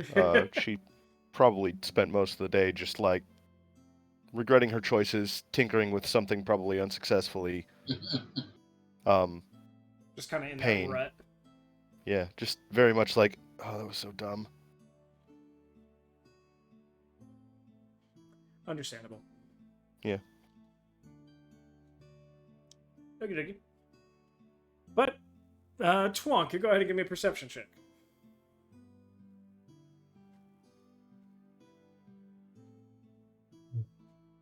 It's like, well, yeah, I guess as he's walking, he's not skipping.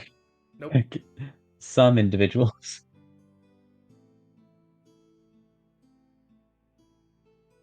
He's just crip stepping the entire way back. 11. Your mind's on other things when Valis and Lorona make their entrance, and though you can smell a plethora of different herbs and such, different very perfume-esque type smells coming off of them, you can probably assume that they were somewhere that sold such things. But it would take a little bit more like actual forward mental thinking to be like, where were they? And then put it together. Mhm. But if you're not in the mood to do that, then you would just kind of be like, oh well. They carry many pleasant winds with them. And then you really smell Valis and you're like, never mind. It's like immediately ruined. All that skipping you did, blew most of that good smell off. Yeah. Placed it with another smell, I'm sure. Yeah, just your sneaky Honestly, sweat. why would you really spell Valis? Twunk can't I mean, help it's it. Frank. I mean, it's not even like the good man stink.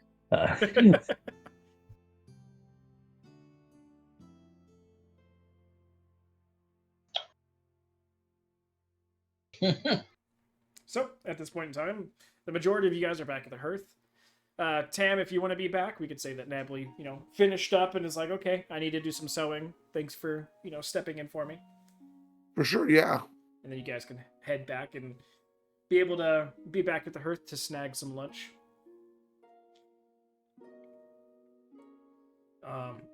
Deli meat sandwiches. Woohoo! I'm gonna tell everyone that I have a special surprise. I'm leaving.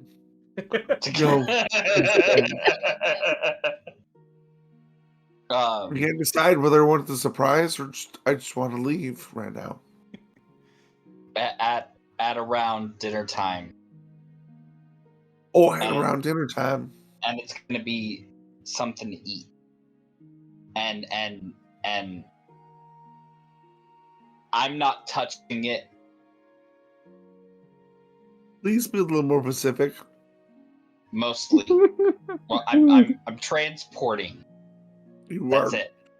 You're making me real nervous. Well, I don't want to ruin it, but Vinny's getting real excited. Already done. It's a delicacy, and it's a surprise. And Rona, are we all right with this? And listen, I'm a little bit lost right now. I got herbs and spices from the apothecary. It's in the smoker's hand. Are you making dinner? I am not making it, but I wanted to offer this as a way of it kind of celebrating being home here. The expansion. Expansion of what? Town. This place is amazing. I understand that, but sure, yeah. Can't wait. 3 o'clock? 5 o'clock? 6 o'clock? Yeah, I think 6 o'clock. 6 o'clock's dinner time. All right.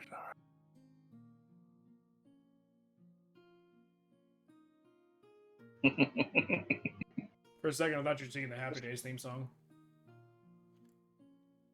Happy days. I mean, we've done Little Mermaid. Tuesday, Wednesday, happy days. Thursday, Friday, happy days. What a day. Can't wait to spend the weekend with you.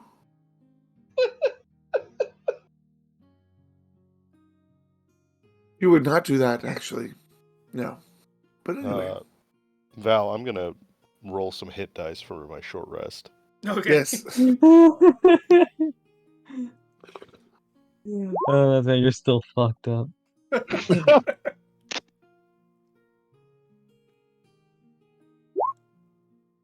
Well, we had a long rest. We Right, did but actually. no, but I got hurt the morning that we leveled up. Gotcha. And For so what? It is still and that we, day. we had Yep. discussed that I was going to carry over the damage. Gotcha. So Gotcha. Okay. so that's my health is significantly better now, considering I was at 10. Now you're I'll 11. take that. No, now I'm at 40. Oh, So I used 3 hit dice. So You rolled pretty good on The those, by nap. the way. yeah, I rolled really fucking well, and I was like, I'm good. I'm leaving it at that.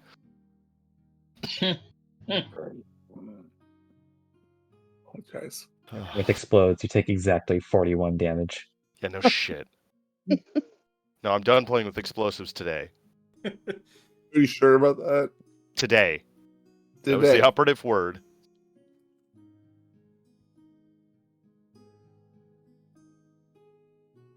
She just needed a nice solid, 3 hours rest.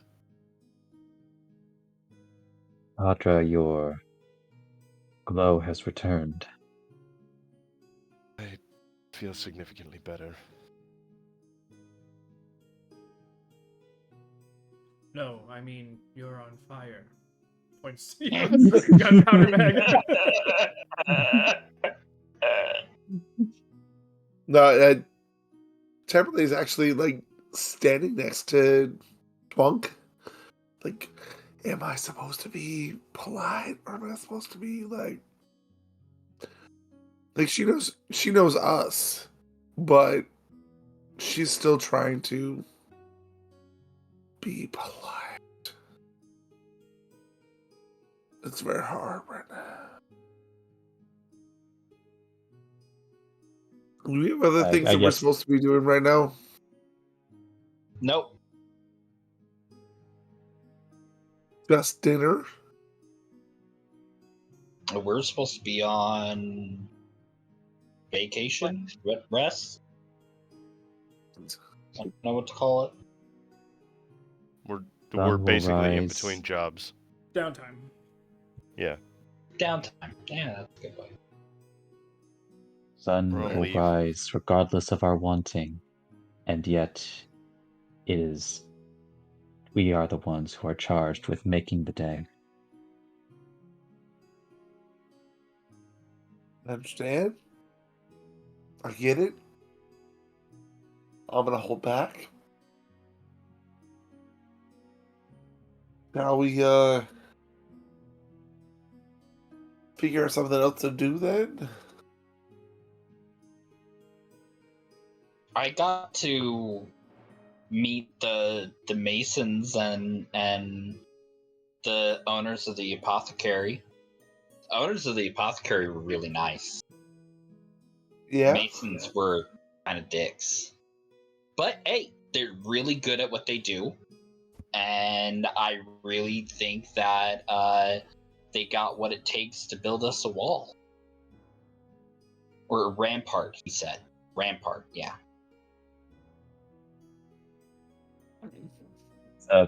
Sorry.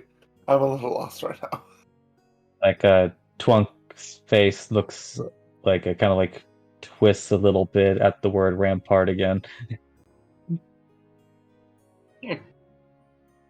So you met the Masons, Uh-huh. and they were a little bit reluctant to build a wall. No, they were actually very kind of okay with the idea. He was asking about a lot of specifics that I didn't have answers to, but I figured, I wanted to go explore the town and, So see what... What answers did you not have the questions to? What questions did you not have the answers to? how big the wall was gonna be, Right. how like what kind of materials we wanted to use, like all the Yeah, questions. I get that. Really? Yeah. Really? Valis. What? Yeah. Just Really? What? No. I was literally asking. Sorry. just for the sake of asking, not I feel it's probably a moot point, and clearly you understand what it is you're talking about. Do you know what a rampart is?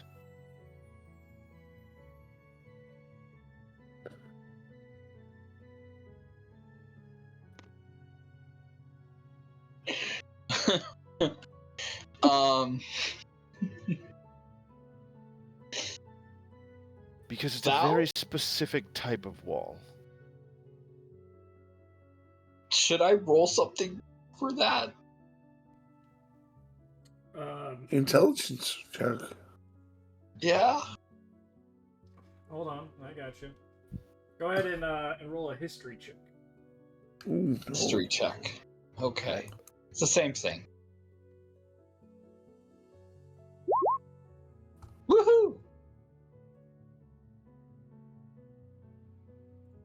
Let me see real quick. Wow, that was loud. Okay, that'll do.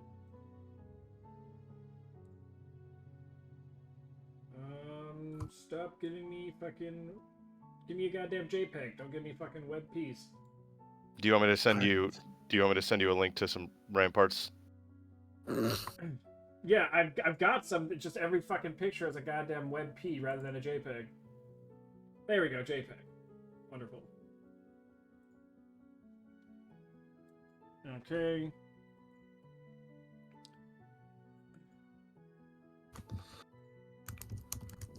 Like a walkable wall with, places you can shoot from. Like, No. No? No.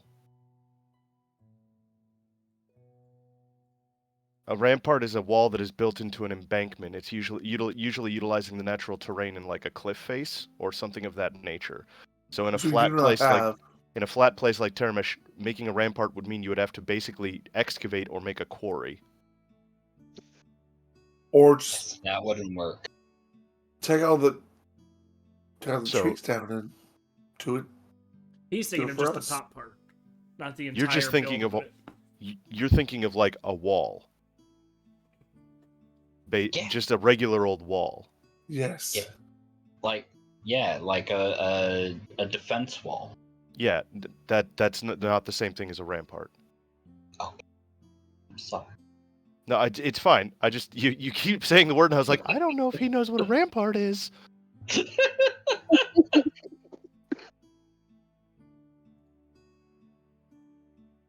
Like, I mean, that's what they always yell before. Nope. They don't yell it at all. I have a perfect nuts to butts situation for him. Okay. So this is what he's thinking is a rampart. I know exactly what he's thinking is. Yeah. And this is what an actual rampart is. Mm-hmm. Yeah. Ah. So nothing. Not even close. Oh, so. So hence why he was like, "You want that?" So he's thinking of the whole. Because we're talking about like a wall around the village. Like That's the what whole we're talking time. about. The whole time, like you were talking, I've been doing the thing that I always do, which is I try not to get involved in other people's conversations. But you came back and you've said rampart several times, and Chandra, I feel like, would have been like, I think he's misusing that word. Did you just learn that word today? Because you've said it in a lot of conversation. It's like when you first learn the word indubitably, and you try and slip indubitably into indubious situations. Indubitably. And then someone's like, I don't know if you know what that means. And you're like, yeah, it means green. And they're like, no, it doesn't. Ain't easy being green. Yeah. So I just wanted, since you are in charge of urban development, I didn't want you to look like a complete asshole. Please.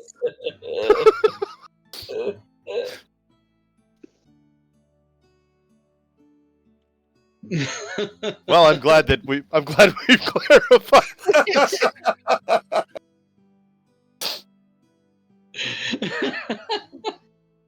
I'm glad we ruined urban development. Anyway, we want just- a wall around that. We want a wall around the town. That's what we want. Is that what we're literally talking about right now? A wall around the town? And he's Valis basically- has wanted a defensive wall for a long time. basically asking for just a stone palisade around the town. Yeah. Okay. And that's a palisade. All right. Palisade. Okay. Pick something.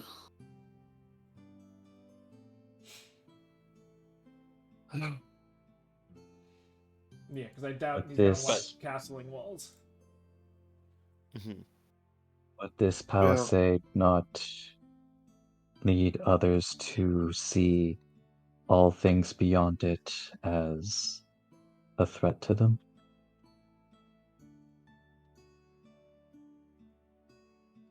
Huh? Twonk's hitting you with the philosophy of borders. Sorry, I just saw another very good picture of what a rampart actually is, and just to help drive it home as to what you were asking these fucking poor Wow. to do. Wow. There we go. Honestly, That gives you really a good feel. Look at the trees and the size of them. Yeah. Car. that is very old rampart. We just faced a giant undead. Kraken. And a undead No, we kraken. We fought some undead frost giants on a different continent. Valis does not care. Well, So those trees are Valis- what? What are those, palm trees almost? Can't even tell. Though they're probably They're 15 feet tall, 20 feet tall. 15, 20 feet. But- yeah, so a frost giant's only double that. But if you look at the ones that are on the picture above that with the arrows pointing to the ramparts, those trees are probably 50 feet tall or more.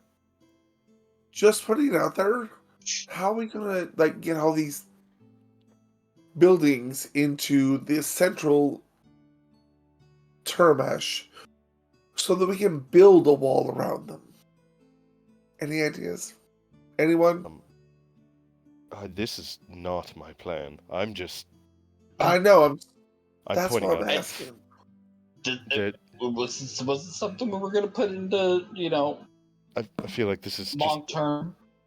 This No. is accepting a contract all over again. No, it's not. It's totally not. I You didn't have- What agree are to we anything. doing? You didn't promise any Nope. I specifically said that I needed to discuss things with the So at no point you obvious proposed leader. business to. What? At no point you proposed business to anyone.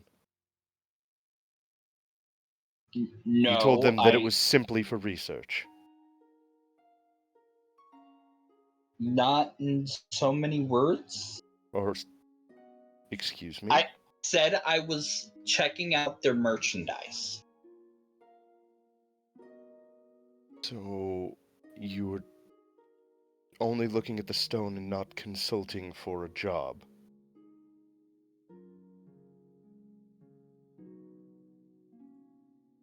No, I was just asking questions.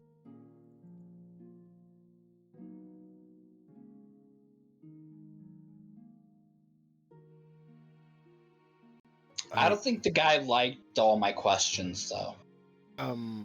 Well, that's. I don't know how to put this. No prices were talked or anything. I was just wondering what the capacity of their shop could. It's not a matter of the capacity of shop. It's the matter of capacity of, raw material. Yeah, It that's what he said. It depends on the length of the contract. Said what? He also brought that up. That it would depend on the length of the contract, and because I was asking how quick something like that could happen, and he gave me like a couple of months, time frame, and So you he discussed, said, huh? You discussed And- time frames? Well, I mean, like I said, I was asking him questions about, all sorts of things. Now, if you're going to be making changes to Terramesh, do you think you should consult with maybe the leader of Terramesh? That's what I told the head mason. Do you think I you should said I do that? needed. Do you think you should do that before you speak with the Masons? Well, I wanted to make sure that I had all the information. Because if they can't even do it, why even bother asking?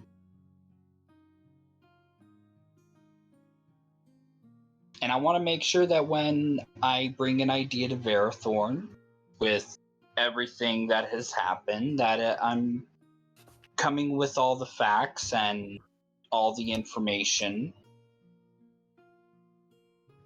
rather than something half-baked. I'm just over here grabbing so many different pictures of walls because I know that conversation eventually Yeah. in the future is going to happen. And the Mason's just going to be like, Ramparts! what do you want? God damn it. This, that, this. What do you mean? You mean this? Do you mean that? Ramparts! Because I know what Shin wants. But the I want Mason, bacillas. what the Mason with what Valis is saying is going to be a completely different battle. What type of wall do you just want? want a wall. Ballistas. Wait, ballistas like giant crossbows? No, wrong. Shit. Ballases! Big crossbows. Did you say phalluses? Giant Oh, dick so- walls? I bet. Like he had this like the idea just came to his mind last night. For some reason, it sounded really God, I almost French, spit but out orange soda out of my nose. Oh god. The holes that you shoot through are they the tips of these phalluses that you want? Are these dick walls now? Yes. although I'm not sure how Pouring effective these boiling walls are oil out because of it's the end like of them? effective these walls are because they have holes just all over the place. Yeah. Yes, they do. They're phalluses Jesus. up and down the walls. Boiling oil comes out the top, and you there's these rounded bottom areas that Yeah. where everyone Stop it. stands up and shoots from. But see, these rounded areas need to be like, camouflaged a little bit. So we'll put some brush and some No, other type Oh, of no. bushes. those rounded areas are the ramparts. They are parts that get rammed. Yes. Yeah. And I know what you're thinking. It's just like, hey, what would happen once we run out of the oil? Well, don't you worry, because they recover very quickly. Yep. Yeah, they can get some more up there in about 10 to 20 minutes. Sometimes sooner. Depends on the heat of the battle. It depends on how old the person in charge of the oil is. Yeah, that's true. I mean, we've But got if two it goes- experts half a block away. But if Let's it just use goes them. on for more than 4 hours, then maybe a doctor might need to come in. Nope. We've got two experts half a block away. Oh, Jesus. Well, now that we've discussed ramparts, And palisade. And Anyway, and ramming parts. The possibility of ramming parts. I just like the term palisades. God, fuck. excuse me for a moment while I write this down for my own game. Sassy, keep an ear out. All right. I'll let you guys know how this goes. Perfect. Wow. We're going to the Mushroom Kingdom. Oh, yeah, you are. No. Oh my god. No. Everyone, No. mount the palisades. No. Men to the palisades!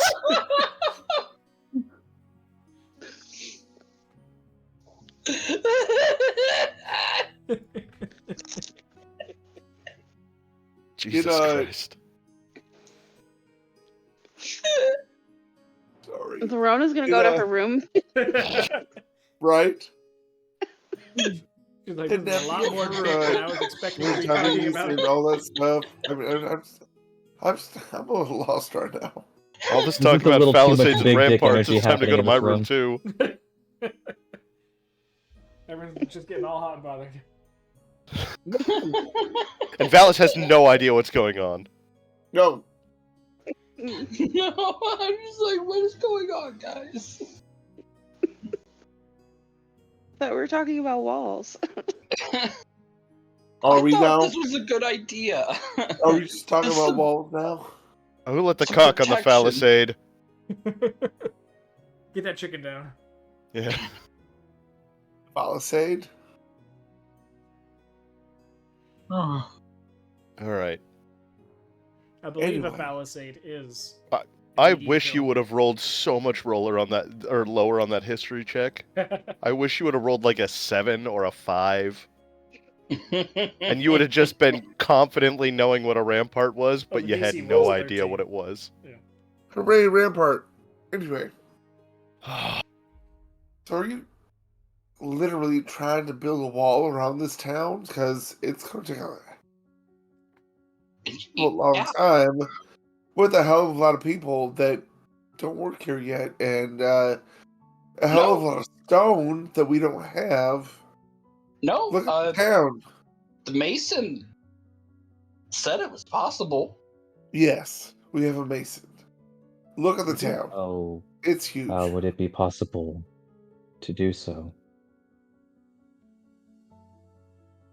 I Figure out why we- that's why I went and asked him. I think a wall would, especially after some of the things that we have experienced. we have I a think- when?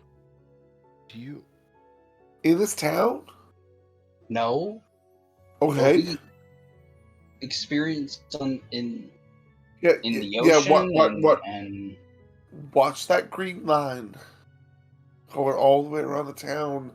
That's very big It's a half a for mile. the small town that we actually live in. I don't understand why you want to build a wall. protection. We are not under attack. Yet. How tall of a wall are you talking? I have pictures. And I go tall enough. This is exactly a portion of the conversation I was expecting to have. For that giant. Do we This is want, why he got the pictures. Do we want You want it to this be tall high? enough to stop a giant. Do we want it this high? Wait, Or somewhere in between? what are we looking at? No. He said tall.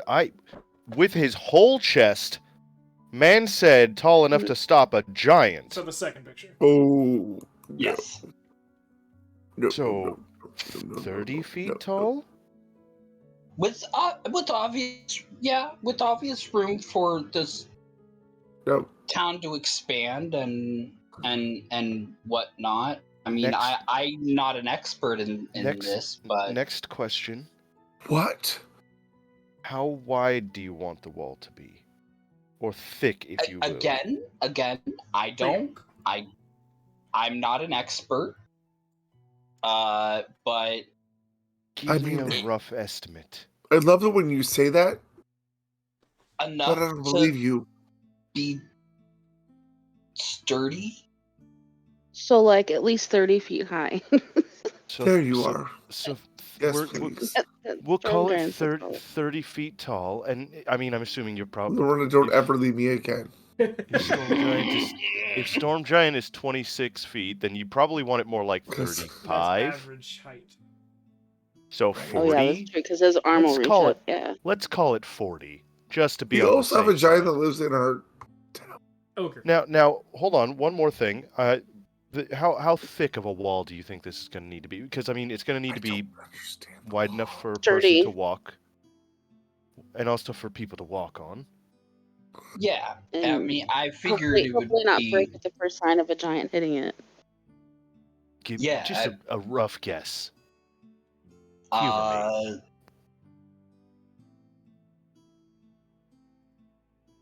2 people length. So like the first picture. So like 10 feet wide, 6 feet wide. Yeah, probably like 12 12 feet feet wide. wide. All right. Probably be. I mean, I'm not an expert. I mean, That's why I wanted to bring it to like Bearthorn to. He started this town, so he would know. So based off of your rough estimates that we've come up with, the fact that it's approximately 2,700 feet around the town, a 40-foot tall wall that's about 12 feet wide, you're looking at 1.3 million cubic feet of stone. You could have answered a lot of his questions that he was asked. Or just said no. I should have brought you with me, Jack. Estimating very generously that it's 1 cubic foot of stone per gold, you're looking at 1.3 million gold for this project. I have other concerns apart from the one I have already brought forth. But what should happen should Terramesh wish to expand its borders further? Then those people are just shit out of luck. I mean, Well, honestly, we've been gone for 3 months, and it already did that. So, there's normally a outer city and an inner city. I'm sorry, Well- what? Valis, I think you're suffering from a case of premature encapsulation. Oh, why? by the way, guys, so which of the 3 walls in Attack on Titan are we trying to model here? Right. God damn it, Valis. Shut up! Is this really where is this where all your wall making decision is coming from? Is Attack on Titan? Because I will fucking kill you. I'm not allowed No. to shoot you in the hearth. This is Well, not okay. it's just that when he said that he wants the wall to be made of stone Thank and you. tall enough to stop a giant, Yeah. it just felt like it gives a lot of vibes here. No, Somewhere- it's ridiculous. Somewhere, a black dragonborn is about to get an erection as I stab you. We were a With a dagger he doesn't small know how she town. got. We do not need walls. The whole point. I've got it. Let's just trap the giants to make the wall. Right. To be you fair, think he that might might work? He might be thinking about the walls around the Leaf Village. Okay. He could be thinking of the walls around the Hidden Leaf. That's true. Those are made of wood, though. No. Yeah. There's the stone ones. There's stone ones. Yeah. That make the big circle. What leaf? I mean, I Naruto. forgot about that wall. Oh, never mind. Sorry, I was actually thinking about our game. Nope. We're trying to make this really cool relatable. if we can get it like the Serite and have it just like appear No. in the sky and just denied. Then I mean the whole town can have Denied. expansion. Denied. Oh my god. Our town is too expansive to have a wall around it. Done. Valis, I'm going to give you 1 copper, and I want you to trade it up for 1.3 million cubic feet of stone. That's the only way you're getting a wall. There is You're no gonna have to real trade reason for it. why we need to build a wall around our town. No, there's not. at What all. we need to do is Ruben make thought sure it that was a it's good safe. idea. We need to make sure our town is safe. That is what we need to do. Ruben thought it was a good idea for a more established town. Yeah, I mean, I'm not saying tomorrow. I'm not even saying in a month. Then I'm why just are we- saying, well, because We're, don't these things need to be planned out like a long time? Right, so the first part of urban planning is establishing where you want the urban to be. If you're you're not like, wrong. if you're like, oh, we have a 5-foot radius and that's our town, let's build a wall, but we want to expand out to 60 feet, and you're only building it around the 5 feet, now you have to build around the 60 feet, and when you get to the 60 feet, oh, well, when we said 60, we meant 200.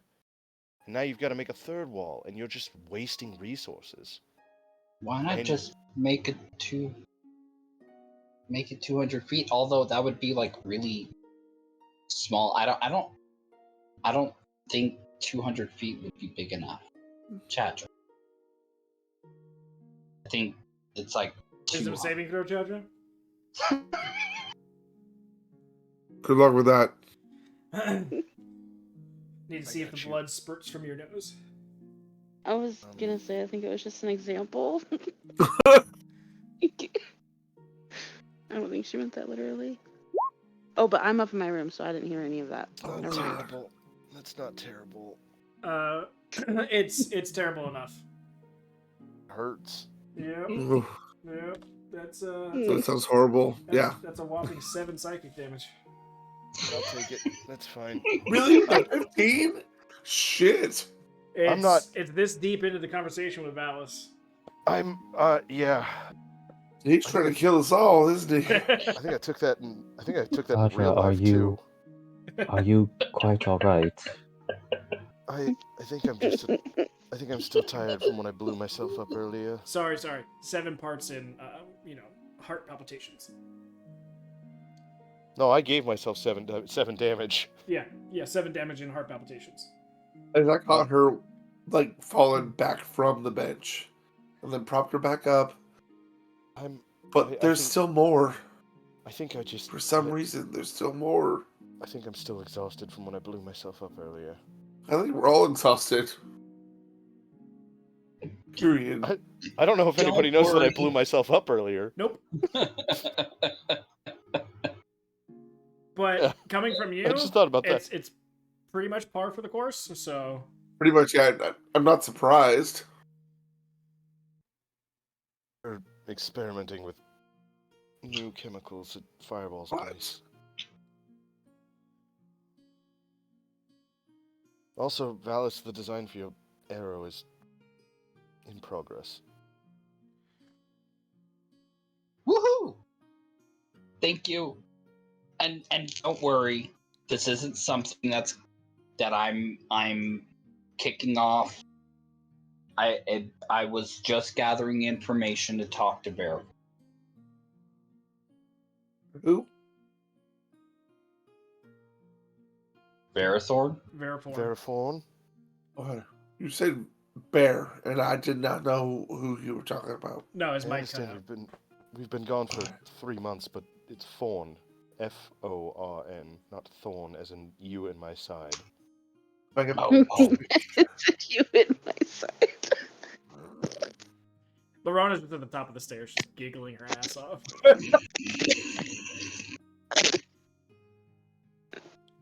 I do believe that we have lost ourselves amongst the trees in search of the forest. To lie down. I understand what you're saying, but I can't actually make out what you're saying. Who, me? No. Oh. I get it. Just don't get it. He's He's essentially saying we've lost the plot. We were trying to discuss something and we sort of got buried in the minutia. Oh, all right.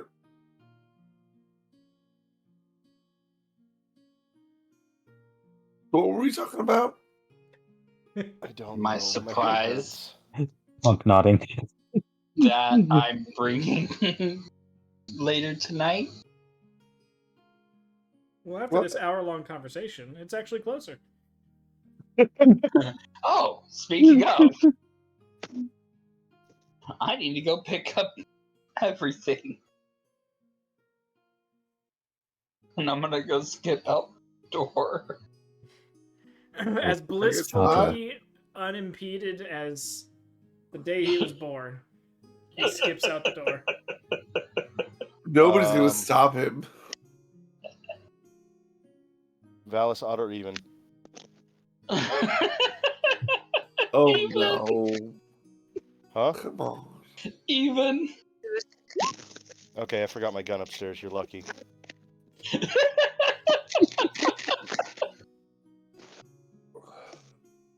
I was really tired. I came down. Didn't bring my gun. I'm like, okay, I won't shoot him. Aren't you supposed to follow him and make sure it happens? Shooting him? Oh, look, whatever it is that's supposed to be happening. I have no idea what's supposed to be happening. I was upstairs sleeping. That is the worst I've ever screwed up and What almost is killed myself. happening? I don't know. Valis is very proud of himself for something. That scares me a lot.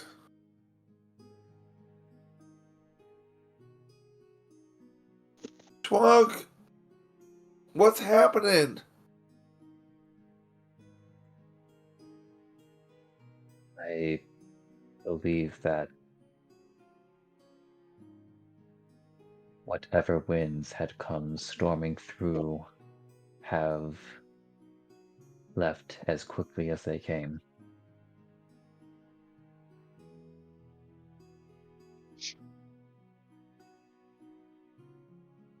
Ampule. I'm just surprised that you turned to Twunk for clarification. He makes the most sense of anyone.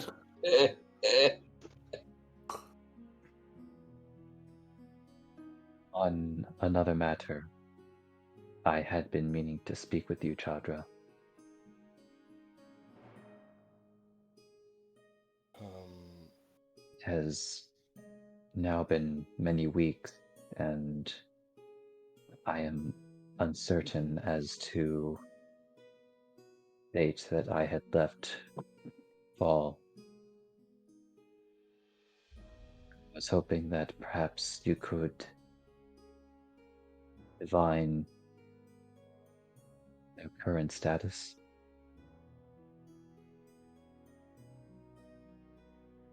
For what? Well, the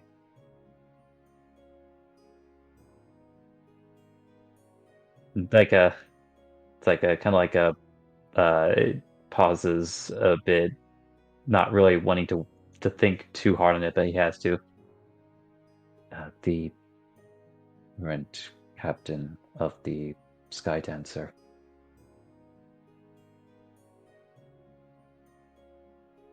Young boy that I introduced to you before we left for the sea once more from... Yes. I can reach out.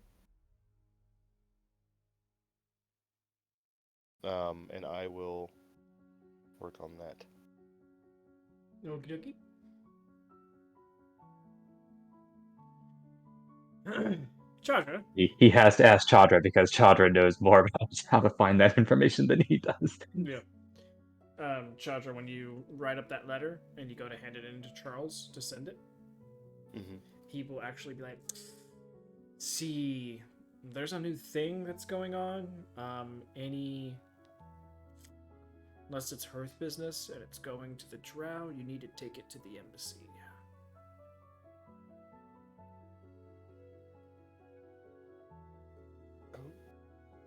Alright, I can do that. I don't want to go to the embassy. Who's the embassy? I don't want to go to the embassy. But who is the embassy? There's an entire I Drow mean- embassy building. I saw And that, but remember, guys, it's all because of Alice. He brought this bureaucracy to Terramesh. well, thank God we're not gonna have like I don't know the other guy's shit here. I'm gonna You can thank Tamberlane for that. I'm gonna You can go thank Tamberlane for that. I'm gonna go walk to No the embassy. Ruben embassy here.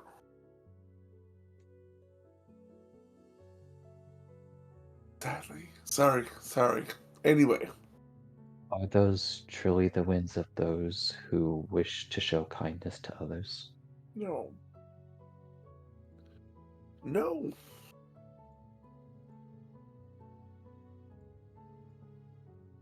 No, the second you say that to Tamberlane, she'll be like, no. No. Once she'll walk away, I can go to bed. And not in a good way.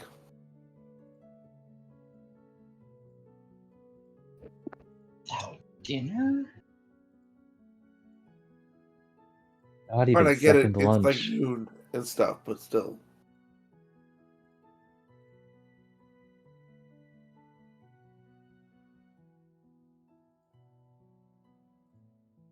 Yeah, I'm curious where we were actually having this conversation.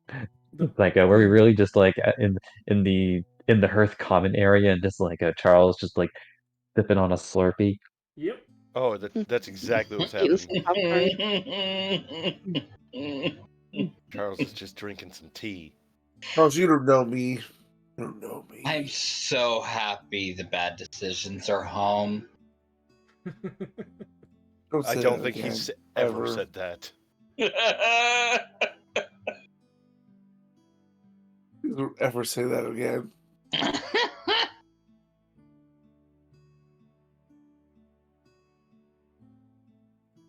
But yeah, I'll go to the embassy to send that message. Roger that. Let me pull up the embassy. To go Oh, good, to the Chowder, embassy. you're here. We have plenty of mail for you. Yeah. And then a wheelbarrow comes wheeling out. She's the lady's like, "Oh, I have some paperwork for you," and she's holding a folder, and I'm like, "Oh, thank God!" And then they bring out a cart. Yeah. No, the folder is just the requisition forms for the room that is Yeah. being rented in your name for all your fucking mail. Great, yeah. Why that's does set this exactly- ahead of herself? She wants to fill all this out before she gets here, and don't worry, there will be more. Don't worry, she'll be here in about 25 minutes. Like 3 months. And don't worry, you've still got 2 more months of paperwork to fill out. Alright. So, going to the embassy, going inside, bunch of drow, and a male drow at a desk positioned closer to the front door. Yes, can I help you? Miss Telena, I'm glad you could finally grace our halls with your presence. Yes, we've Oh. been recovering from our journey. Well, glad to see you all in one piece. You actually have an outstanding appointment with our liaison. I was Please follow me. unaware of it. And they start walking towards the back of the embassy. I am having a panic attack. I am underdressed. I hate all of this. Not at full HP. Don't have your weapons. I have my rapiers. I don't even have my guns.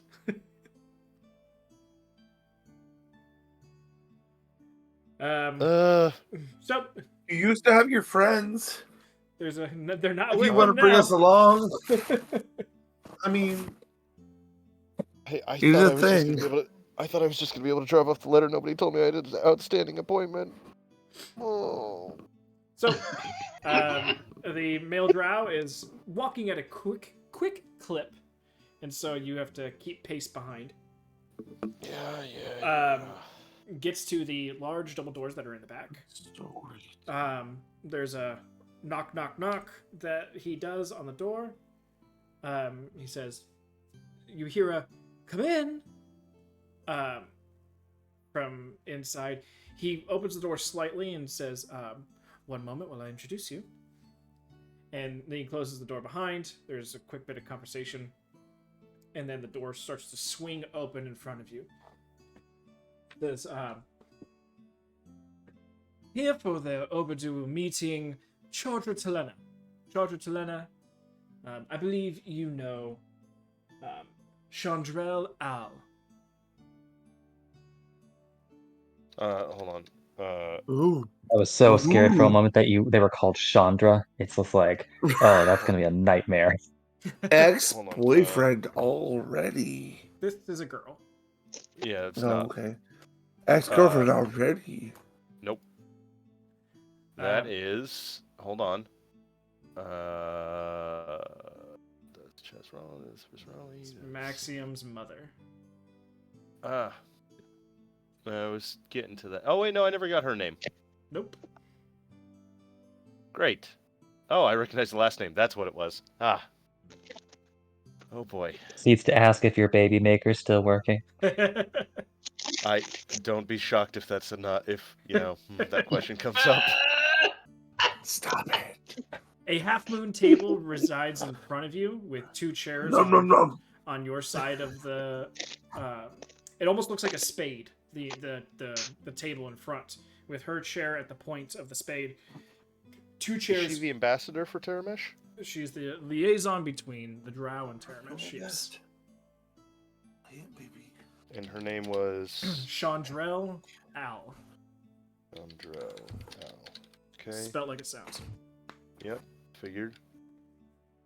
Not between Drown. Between Drow and Terramesh. She's basically the overseas Ooh. diplomat. Ooh. And though not in the most regal of attire, you also do know Better than that... I'm looking. Oh, way better.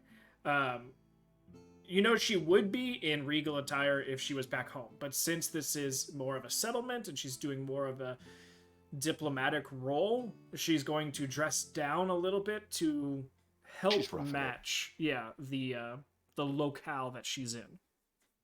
Yeah. But still, even that, it looks like she's in what you can only assume is probably like some sort of satin dress. An interesting, sparkling, long draping earrings and a 5-piece necklace. Her hair is done up and high in a bun.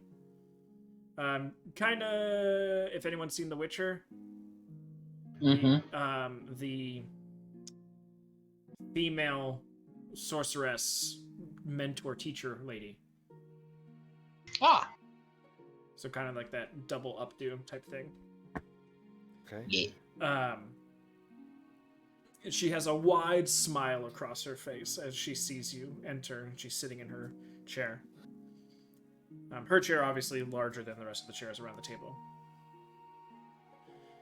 And she goes to stand up and waves away the male drow.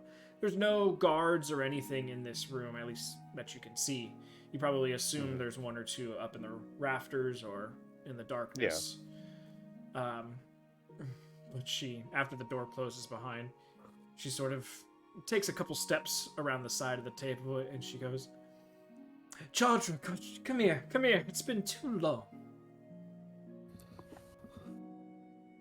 She's a hugger. Chandrel, it has been too long. I'm terribly sorry. I didn't know there was a standing appointment.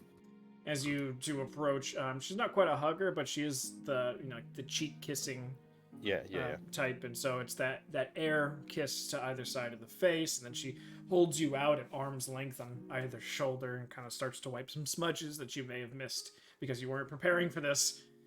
Yes, I am so sorry for my appearance. I've Did been you working did on. you just come in today?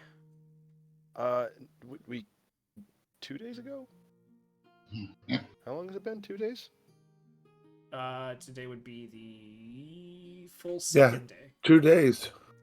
Yeah, because you guys got in, then you spent a full day, no, and then this is the second day. No, this is our second day back. We're just trying to reestablish roots and routine. Quite right. Don't worry, I'm not as much of a stickler for the niceties. If I would have known, I would have came immediately. I was completely It's unaware. quite all right. Don't worry. You're nowhere near the amount of trouble that you would be back home. I'll have to check with our Hearth liaison and make sure that they get those messages to us next time. Understand. But it's wonderful to see you. It's been years. Ever since you turned down my poor boy. It was a matter of duty at the time over, personal feelings. It's quite alright. It's not my feelings you trampled upon. But you seem to be well, fit. I've heard of some of your exploits and some of your not so tumultuous wins. Yes, we've had some good luck, and we've also lived up to our namesake. Bad Decisions, quite a bit of a catchy name, whether you like it or not. Yes, it's definitely stuck. Well, please, let's sit. All that traveling, I'm sure you can enjoy a bit of, society. Would you like a drink or anything? I'll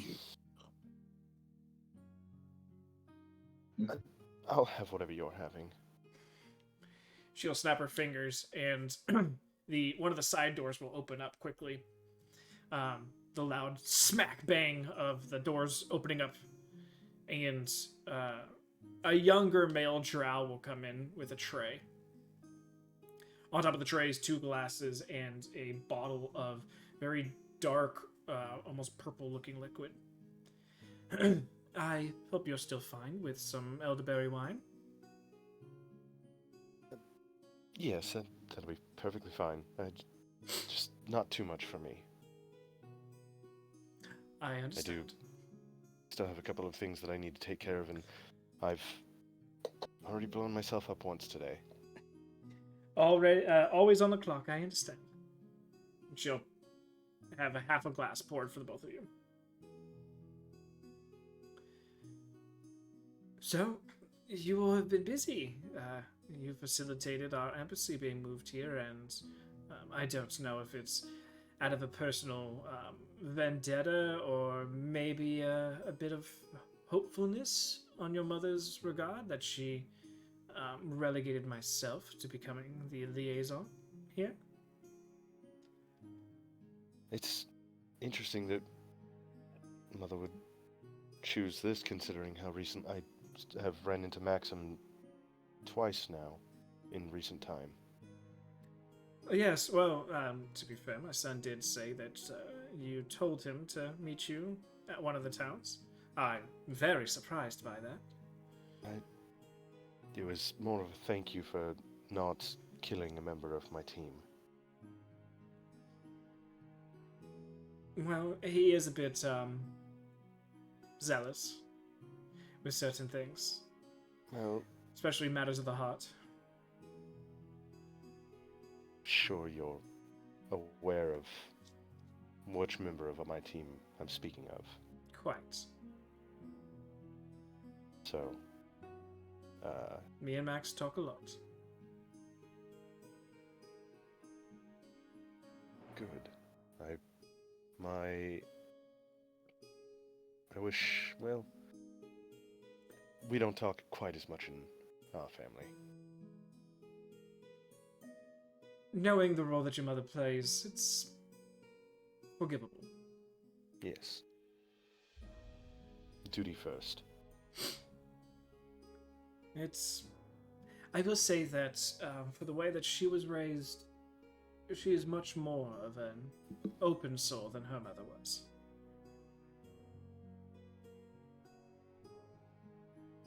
I don't think you were ever around for your grandparents.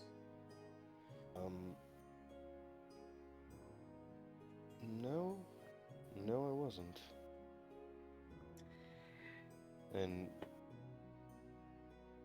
well, based off of stories that Mother's told me, and, well, things that she's said in passing, I'm neither lucky nor unlucky for that.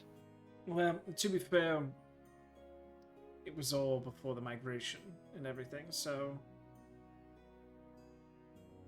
it is also forgivable of them, of how they acted and how they were, or where they came from, and not knowing anything else. But hopefully, with our drow coming into societies such as this, our generation beyond us, and she kind of gestures towards you, and the generation that you provide might be ones to make sociable and more heartfelt connections a thing that's a bit easier in our society.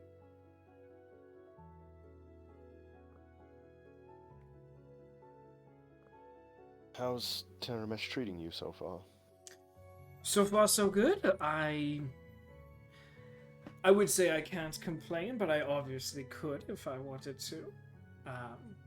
But my needs are met, and it's interesting to see another small settlement or civilization start to come into itself. Though with some assistance from more established civilizations, of course. But it's reminiscent. It's a reverie for me back when we first joined the Valkyries and started to regain ourselves. To see it and be the ones to assist rather than being the assisted. Have you had a chance to partake in the town at all? Oh, yes. I've been here for about 3 weeks now. I came once the embassy here was fully completed.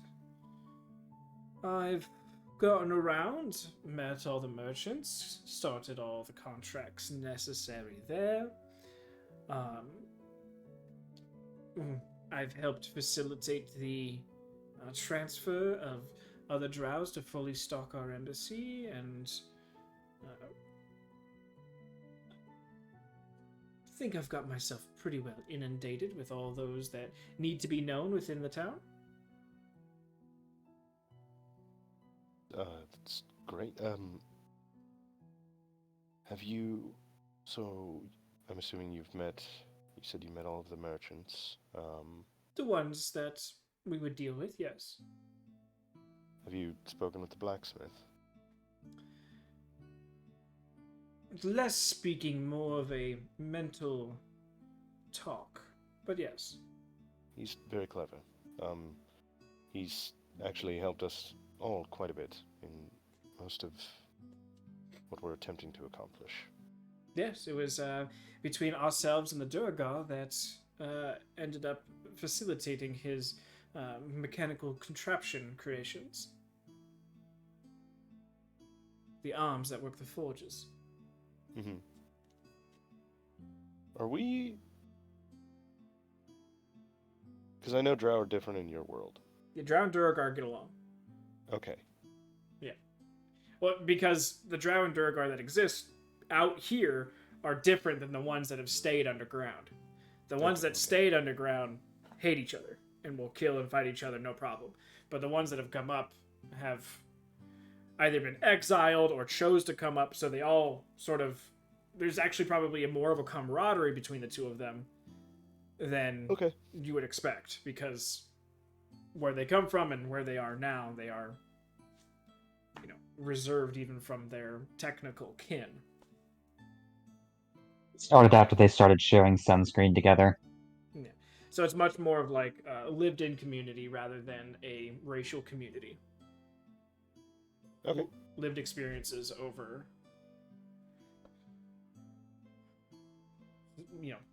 regular stuff.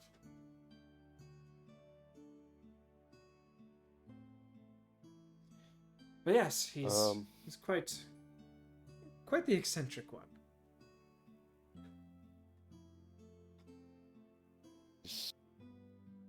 He is at that.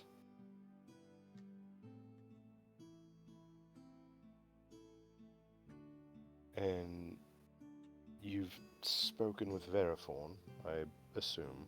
No, of course. And he's filled you in on the surrounding environments. Yes. Our adventures and... We have gotten the full and complete dossier on the bad decisions. Oh. All of our exploits. Everything, Everything that's in the folder, yes. Yes, we do know about the shit storm. It's more embarrassing for some than others. Wow. Let's just say there's a reason why you're a little bit more on the societally acceptable realm of siblings. Right. There isn't really much of a better term for it.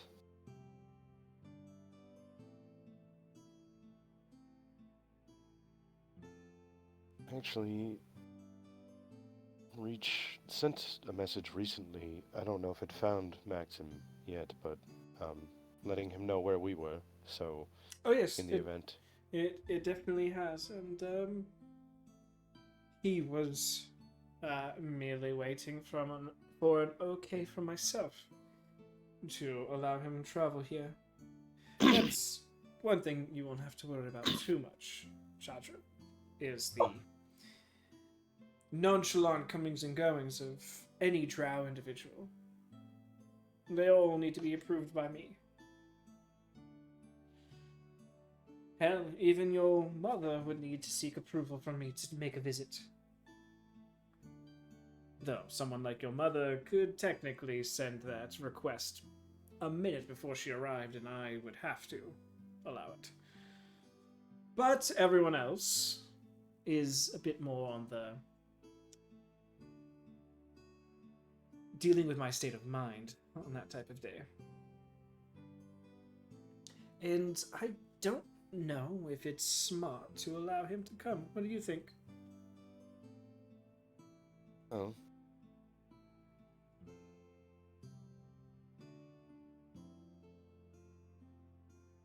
Suppose he could be used elsewhere. But You know that's not what I'm talking about. It's been 50 years since he last saw you. give or take.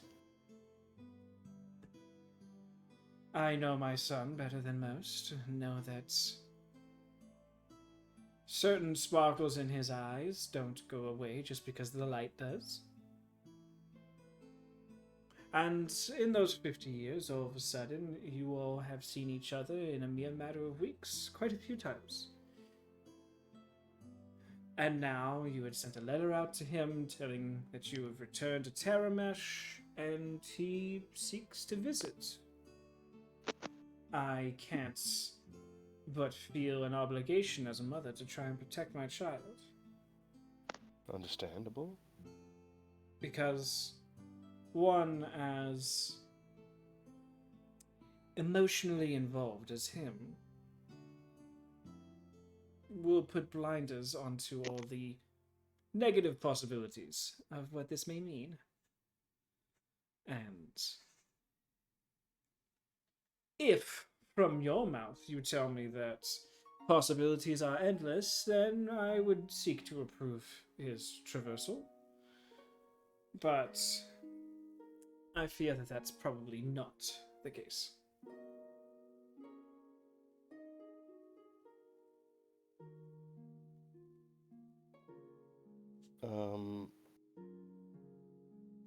Well, let's hold on. Give me a moment to process.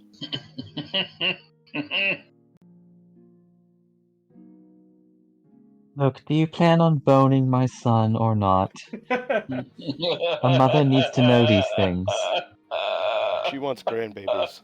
She's basically saying that Yeah. if no, there's a he's chance a that love-struck puppy. yeah, he's love struck and he's seeing a possible chance again. And if you are completely just like, nope, never happening, then she wants to know that now so she can either confirm or deny his approval to visit. As any good mother would do. Right. She's screening potential. Basically, mates. stop jerking around my son, and not in the good way. Stop fucking around with his heartstrings. Got it. Yeah. She's like, if that's a possibility, then fine. But if not, let's let him know. And so he can actually work on possibly suiting someone else.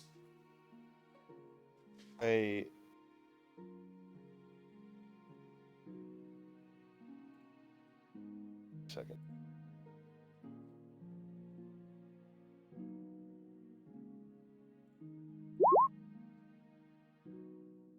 Oh, it would have been great if it was 69. I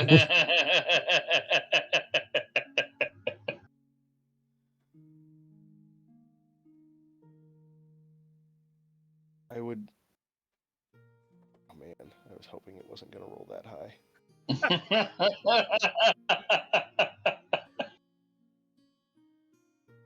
Because Chandra is very much about like her position and making sure that she doesn't fuck up anymore because she's also trying to help get her brother back into place.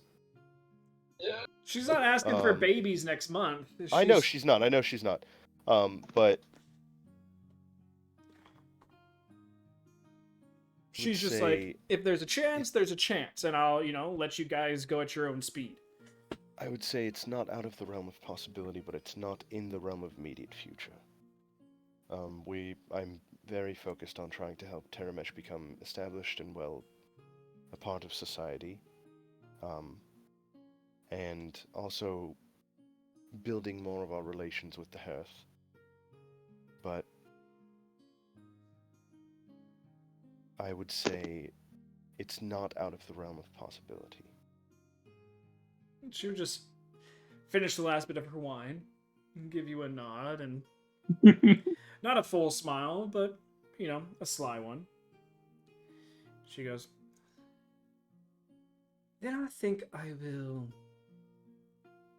postpone judgment on his visitation. Besides, especially with you all just coming back, you need time to reacclimate yourselves to Terramesh before you have any other possible distractions. That's fair judgment. Speaking of which, Remember, the drow invented condoms. That'd be the Durgar. Dirty buggers. Yeah, they were the first ones to really be like, goat intestines. That would work.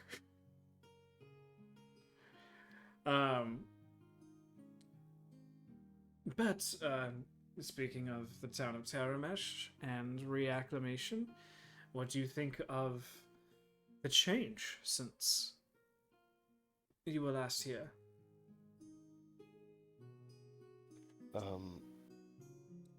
It's moving in the right direction. The roads are much nicer than they used to be. I think the town is benefiting greatly from the amount of industry that's available currently. We have people with grand ideas for the future, including the possibility of fortifications for the town.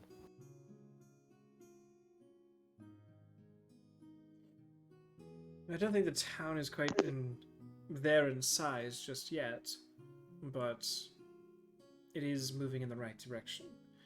Therefore, put a heavy foot down when it came to outside influence on the town itself, and though it allowed the embassies of both ours and the Durgars, and technically of the Tabaxi, they didn't want us to come in hot and heavy and completely transfix the town into another version of our societies. Very much keeping it embassies only, rather than it becoming a colony of some sort.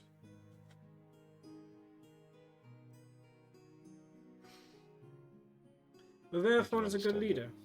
He knows how to walk the political line, as well as the militaristic one, as well as the man of the people.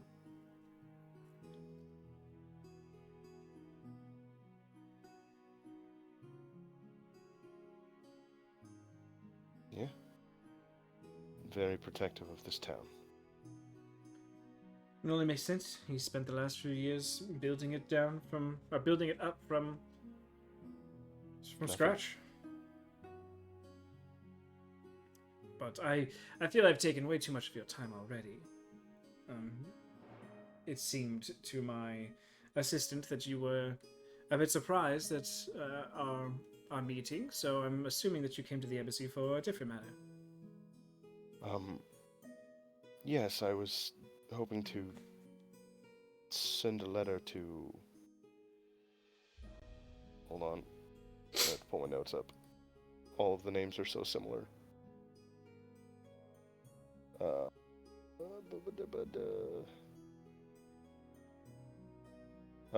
To Verily.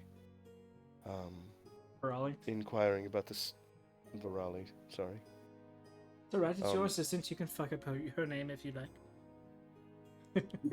I always want to say Verily, but I was hoping to inquire about something I had asked her to take care of. Certainly, we can handle post. To take a little bit of the burden off of the hearth, especially seeing the amount of correspondence that was traveling to and from yourself specifically, and now the few other drow that exist in the city or in this town. We've taken all correspondence, mail situations to and from Lonatov and back.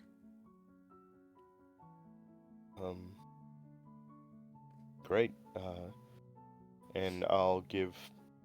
Wait. Should I give the letter to you or your assistant? Yeah, she'll extend her hand out. I'll give it to her then.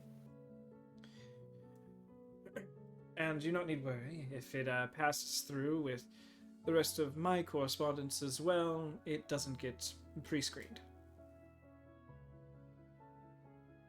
Oh, but that's great. Thank you. It's nothing. With future reference. Okay. Well, if you're in need of anything in the future, please feel free to reach out.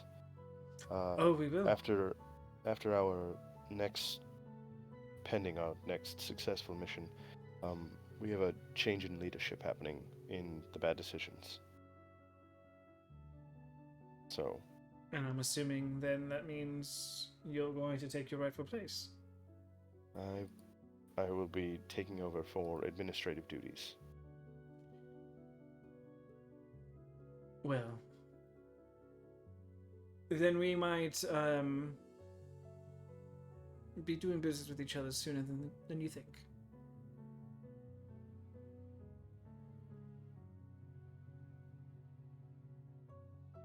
She'll go. She'll stand Contract up. comes in. Just like deliver this letter across the. Deliver this letter from Volgard to the Outfitters.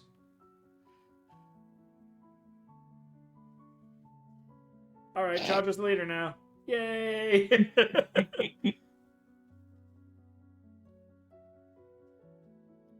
All right. And she'll another kiss. Finally. Another kiss, and then she'll say to take care and come back and see her soon. Definitely, we will have to share a meal. Maybe I can introduce you to the rest of the bad decisions. Oh, she would love it. And I will make my way back to the hearth. All right. And by the time you're making your way back to the hearth, you'd be intercepting a certain Valis, holding a certain tray with a small little satchel under his arm. No, I'm just kidding. It's a joke. It's a joke. That backfires too. I know, all of them today. Glad I haven't had any combat. Fuck. I think that at that point in time, Chandra would just throw her guns down and be like, "Fine, I'm using my fucking rapier." That's what I did this time, because I don't have my guns.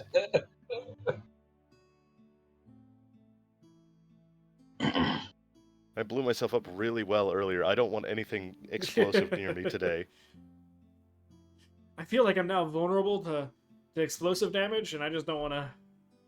Look, I'm just starting to get rid of the ringing in my ear. Tinnitus is a bitch.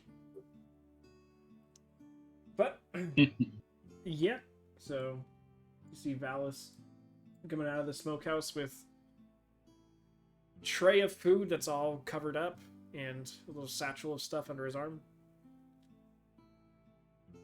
Do you need a hand?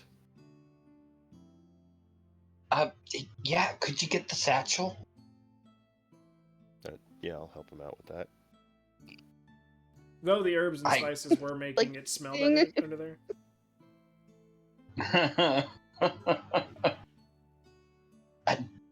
I got a crazy idea earlier today when I was over at the apothecary.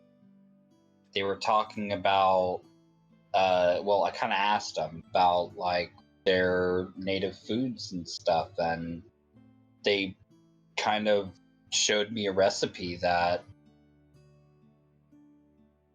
I think Twunk might like. Trying to butter up Twunk? Well, I've realized I've made a lot of waves in a lot of people's lives, and I'm trying to do things to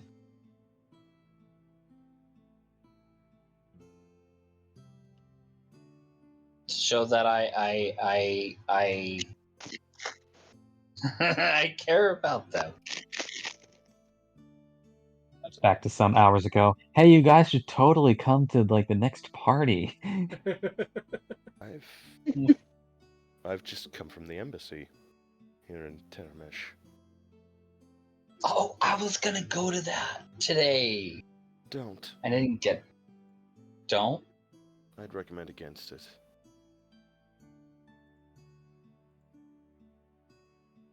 Okay.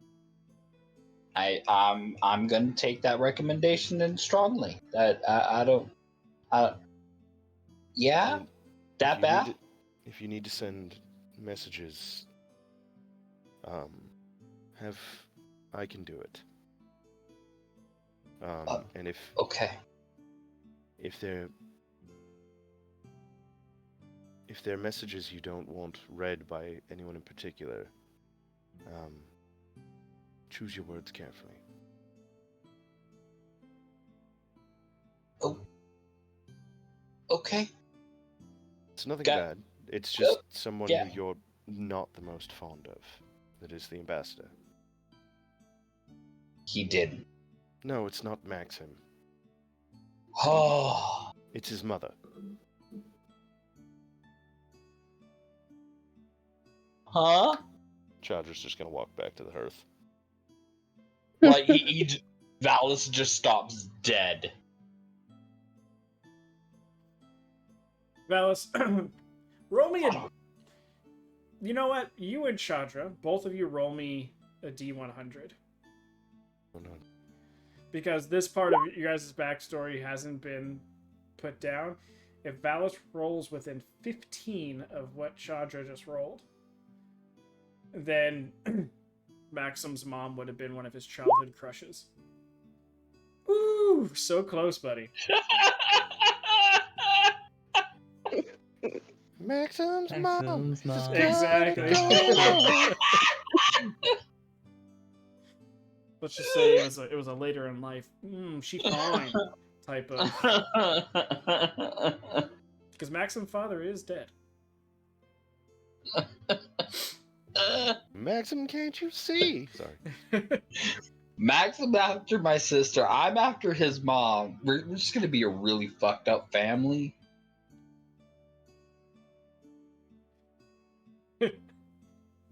Ugh. Alright, Chandra, I'm technically your stepfather-in-law.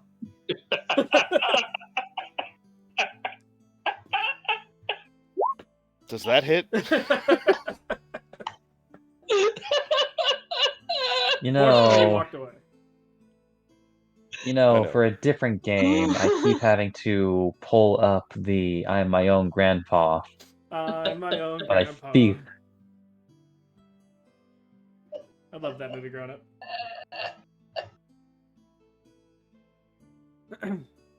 All right, so we head back with the 11 herbs and spices. Yep. Too bad it's not Yep. deep fried. But yeah, you guys get back. Valis, the meat has already been cut for you. It just hasn't been prepared, but you were shown how to set everything up. How to set everything up and how to do everything. Mm-hmm. He has the meats. Sorry. Yeah, I don't think anyone would go to that store No. if it was Valis. Come to Valis's. We have the meats. Well, I'd be like, they have tiny horsey sauce at Valis's. Then he We have might have tiny- some. Then he might have some people come in. But yeah, so you guys sort of start to get things together. Tamberlane ends up coming back down. Lorona comes back down. As dinner time is upon you all, and you guys get to witness the meal that has been set before you. Obviously, Punk, you pick up on this right away. It also helps that I am like literally staring at you with a big old smile on my face. Holds a small plate that has like 4 of them in a row. Mm-hmm. Monk starts Seeing crying some and runs off uncomfortable because you stares. fucked him up.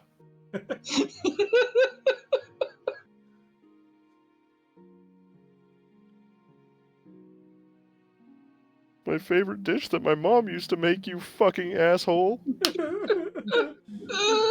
Flail arm runs away. Yeah. Runs off into the night, tears streaming behind him. This was my favorite meal from my grandma. Fucking Ratatouille. Never see her again. Thanks to you, you bastard. A very common dish. Twunk. Obviously not prepared in the exact correct way, but probably this far inland, as close as can be. Definitely surprised to see the seaweed wraps. I like to imagine that he's like, he Gordon Ramsay's that motherfucker. Just totally critiques the meal. Yeah. What's This is wrong with not this? raw Yeah, the enough. chicken's not raw! You fucking donut. Puts 2 pieces of bread on either side of Valis's head. I'm No, a 2 pieces of really seaweed. idiot, Sam. No, you're just an idiot.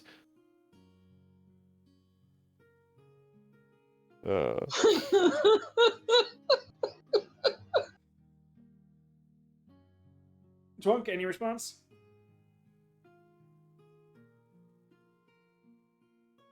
How did you palm this? I went to the apothecary. It was one of the stops today in my adventure of seeing all the new places and in talking with the people, the owners of the place. Meow, mirror, Mirror. yeah. Monk Mirror. cringes at the big when he says meow. He's just like, really? That translates to bitch. So basically, he just said this bitch mirror. Yes. And they showed me around their shop and showed me this wonderful edible seaweed. This so good. And I asked them what recipe would be good for this from their hometown, and I thought about you. And since you probably don't get a lot of cuisine from your islands, and I'm just gonna hold up the plate. Valis, go ahead and give me a dexterity check with advantage.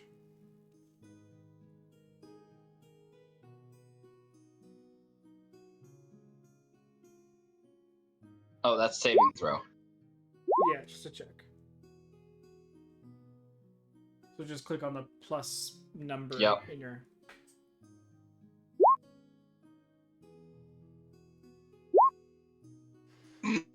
Much worse. You completely blew your rolls on the saves. I'll use your initial rolls though and just minus 3 off of them. Thank you. Because you were told exactly how to do it, and it was all pre-cut for you, pre-cooked, and it was literally just assembling. So, not the most normal cut of meat to use for it, but it looks like it's assembled to specifications.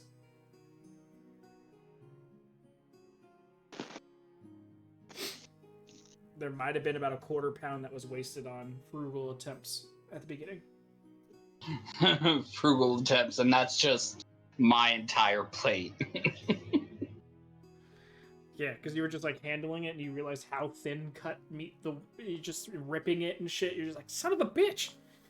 Yeah. Charges over there just like, gently. He's like, I am gently doing it. Trying to wrap the seaweed around, rip the seaweed. Yeah. You point out, like realizing what Valis said. You did not speak of me, did you? No. I made sure, and I even told Lorona not to talk about it. And I made sure. I even didn't even say our group name. Because just in case they already heard or they already knew, I wanted to make sure. The knot in his stomach begins to untie. But he did drop a business card while he was in there. I'm just kidding. But I did tell him my name. So I hope that was okay.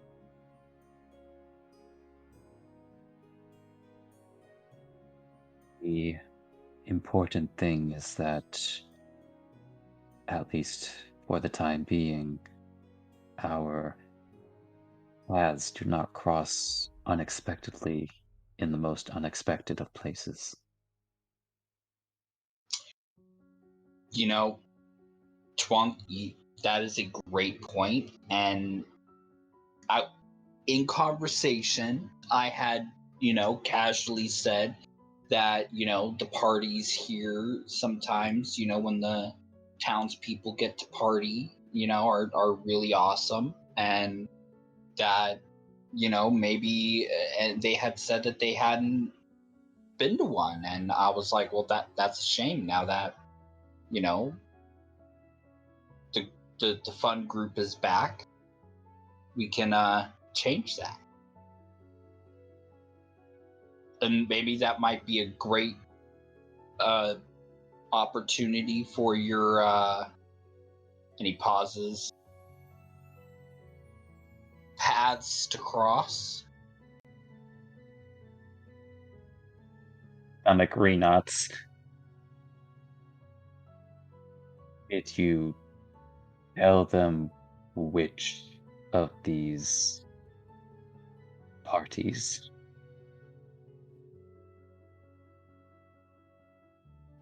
What do you mean? You recall that oftentimes there are 2 celebrations in 2 different locations.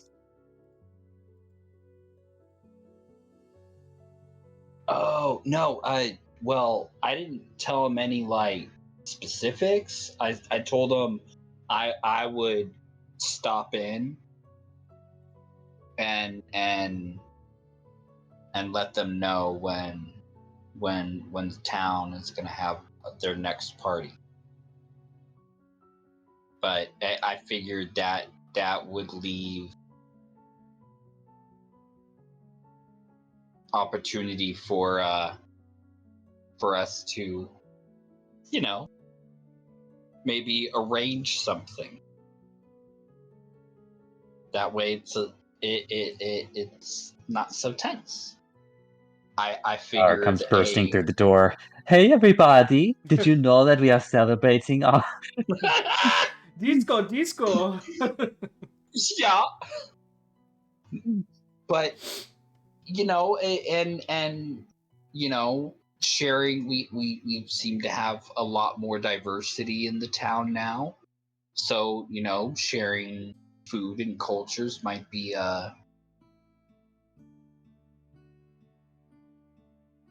good way to bring some people together. I don't know. At least make it so that, your presence here doesn't have to be a secret.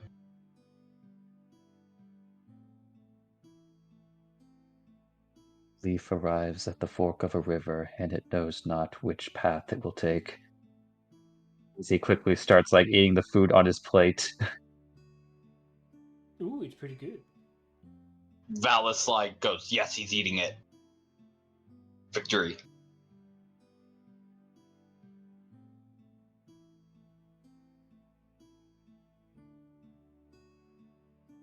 He seems to be eating it a bit too quickly.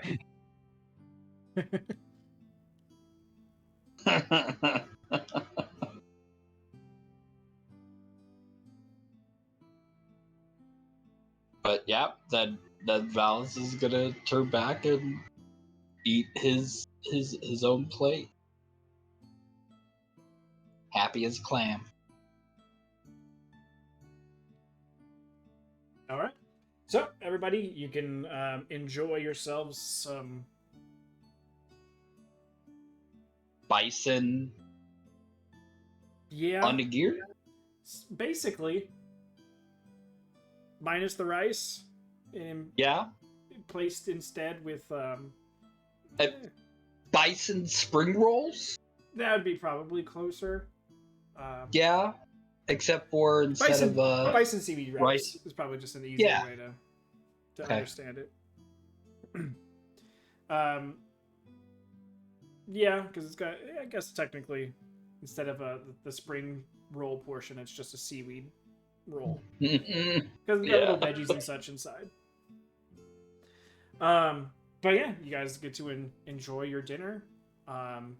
Relatively stress-free in the fact of worrying about what you're eating being a problem. Because that's always a worry when it comes to Valis preparing the meal. Monk is not keeled over from food poisoning, so It's true. So, with that, you guys get down to dinner. Is there anything else would like to say or do before the night is out and you guys go to sleep and we end session? Nope. I think because now it's very much at the forefront of his mind. It's like I think first he might mess with his ball a little more. There's Vinny for you. But then as the other thought occurs to him, like more recently, just he pulls out what appears to be a beaded bracelet and looks at it thoughtfully, staring at the single distinct part of it that he can see, contemplating. Mm-hmm.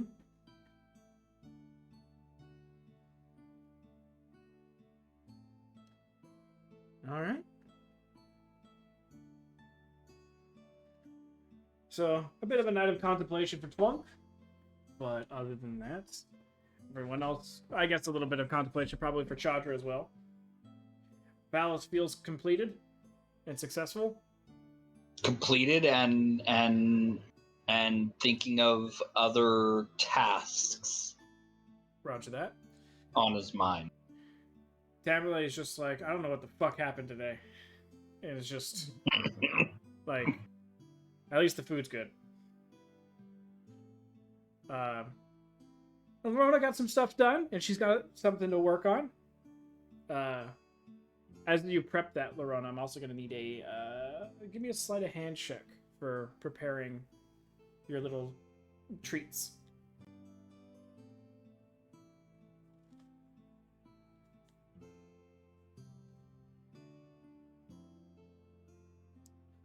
But with that, as Lorona does that check, if no one else wants to do anything before the night, all right, you're successful at making as much as that would allow.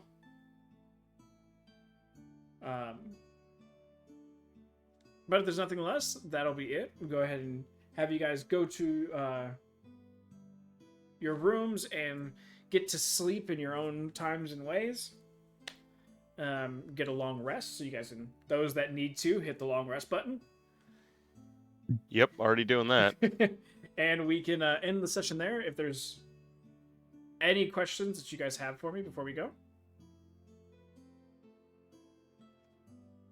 Nope. Lorona developed a Satisfied. special skill to where anything that she makes becomes poison cooking. Well, that's rude. She's gonna give you a treat. Well, she's killing Twunk. Got it. No, I mean like just by choice. Like, you know, like it's just a skill she develops. Oh, I understand.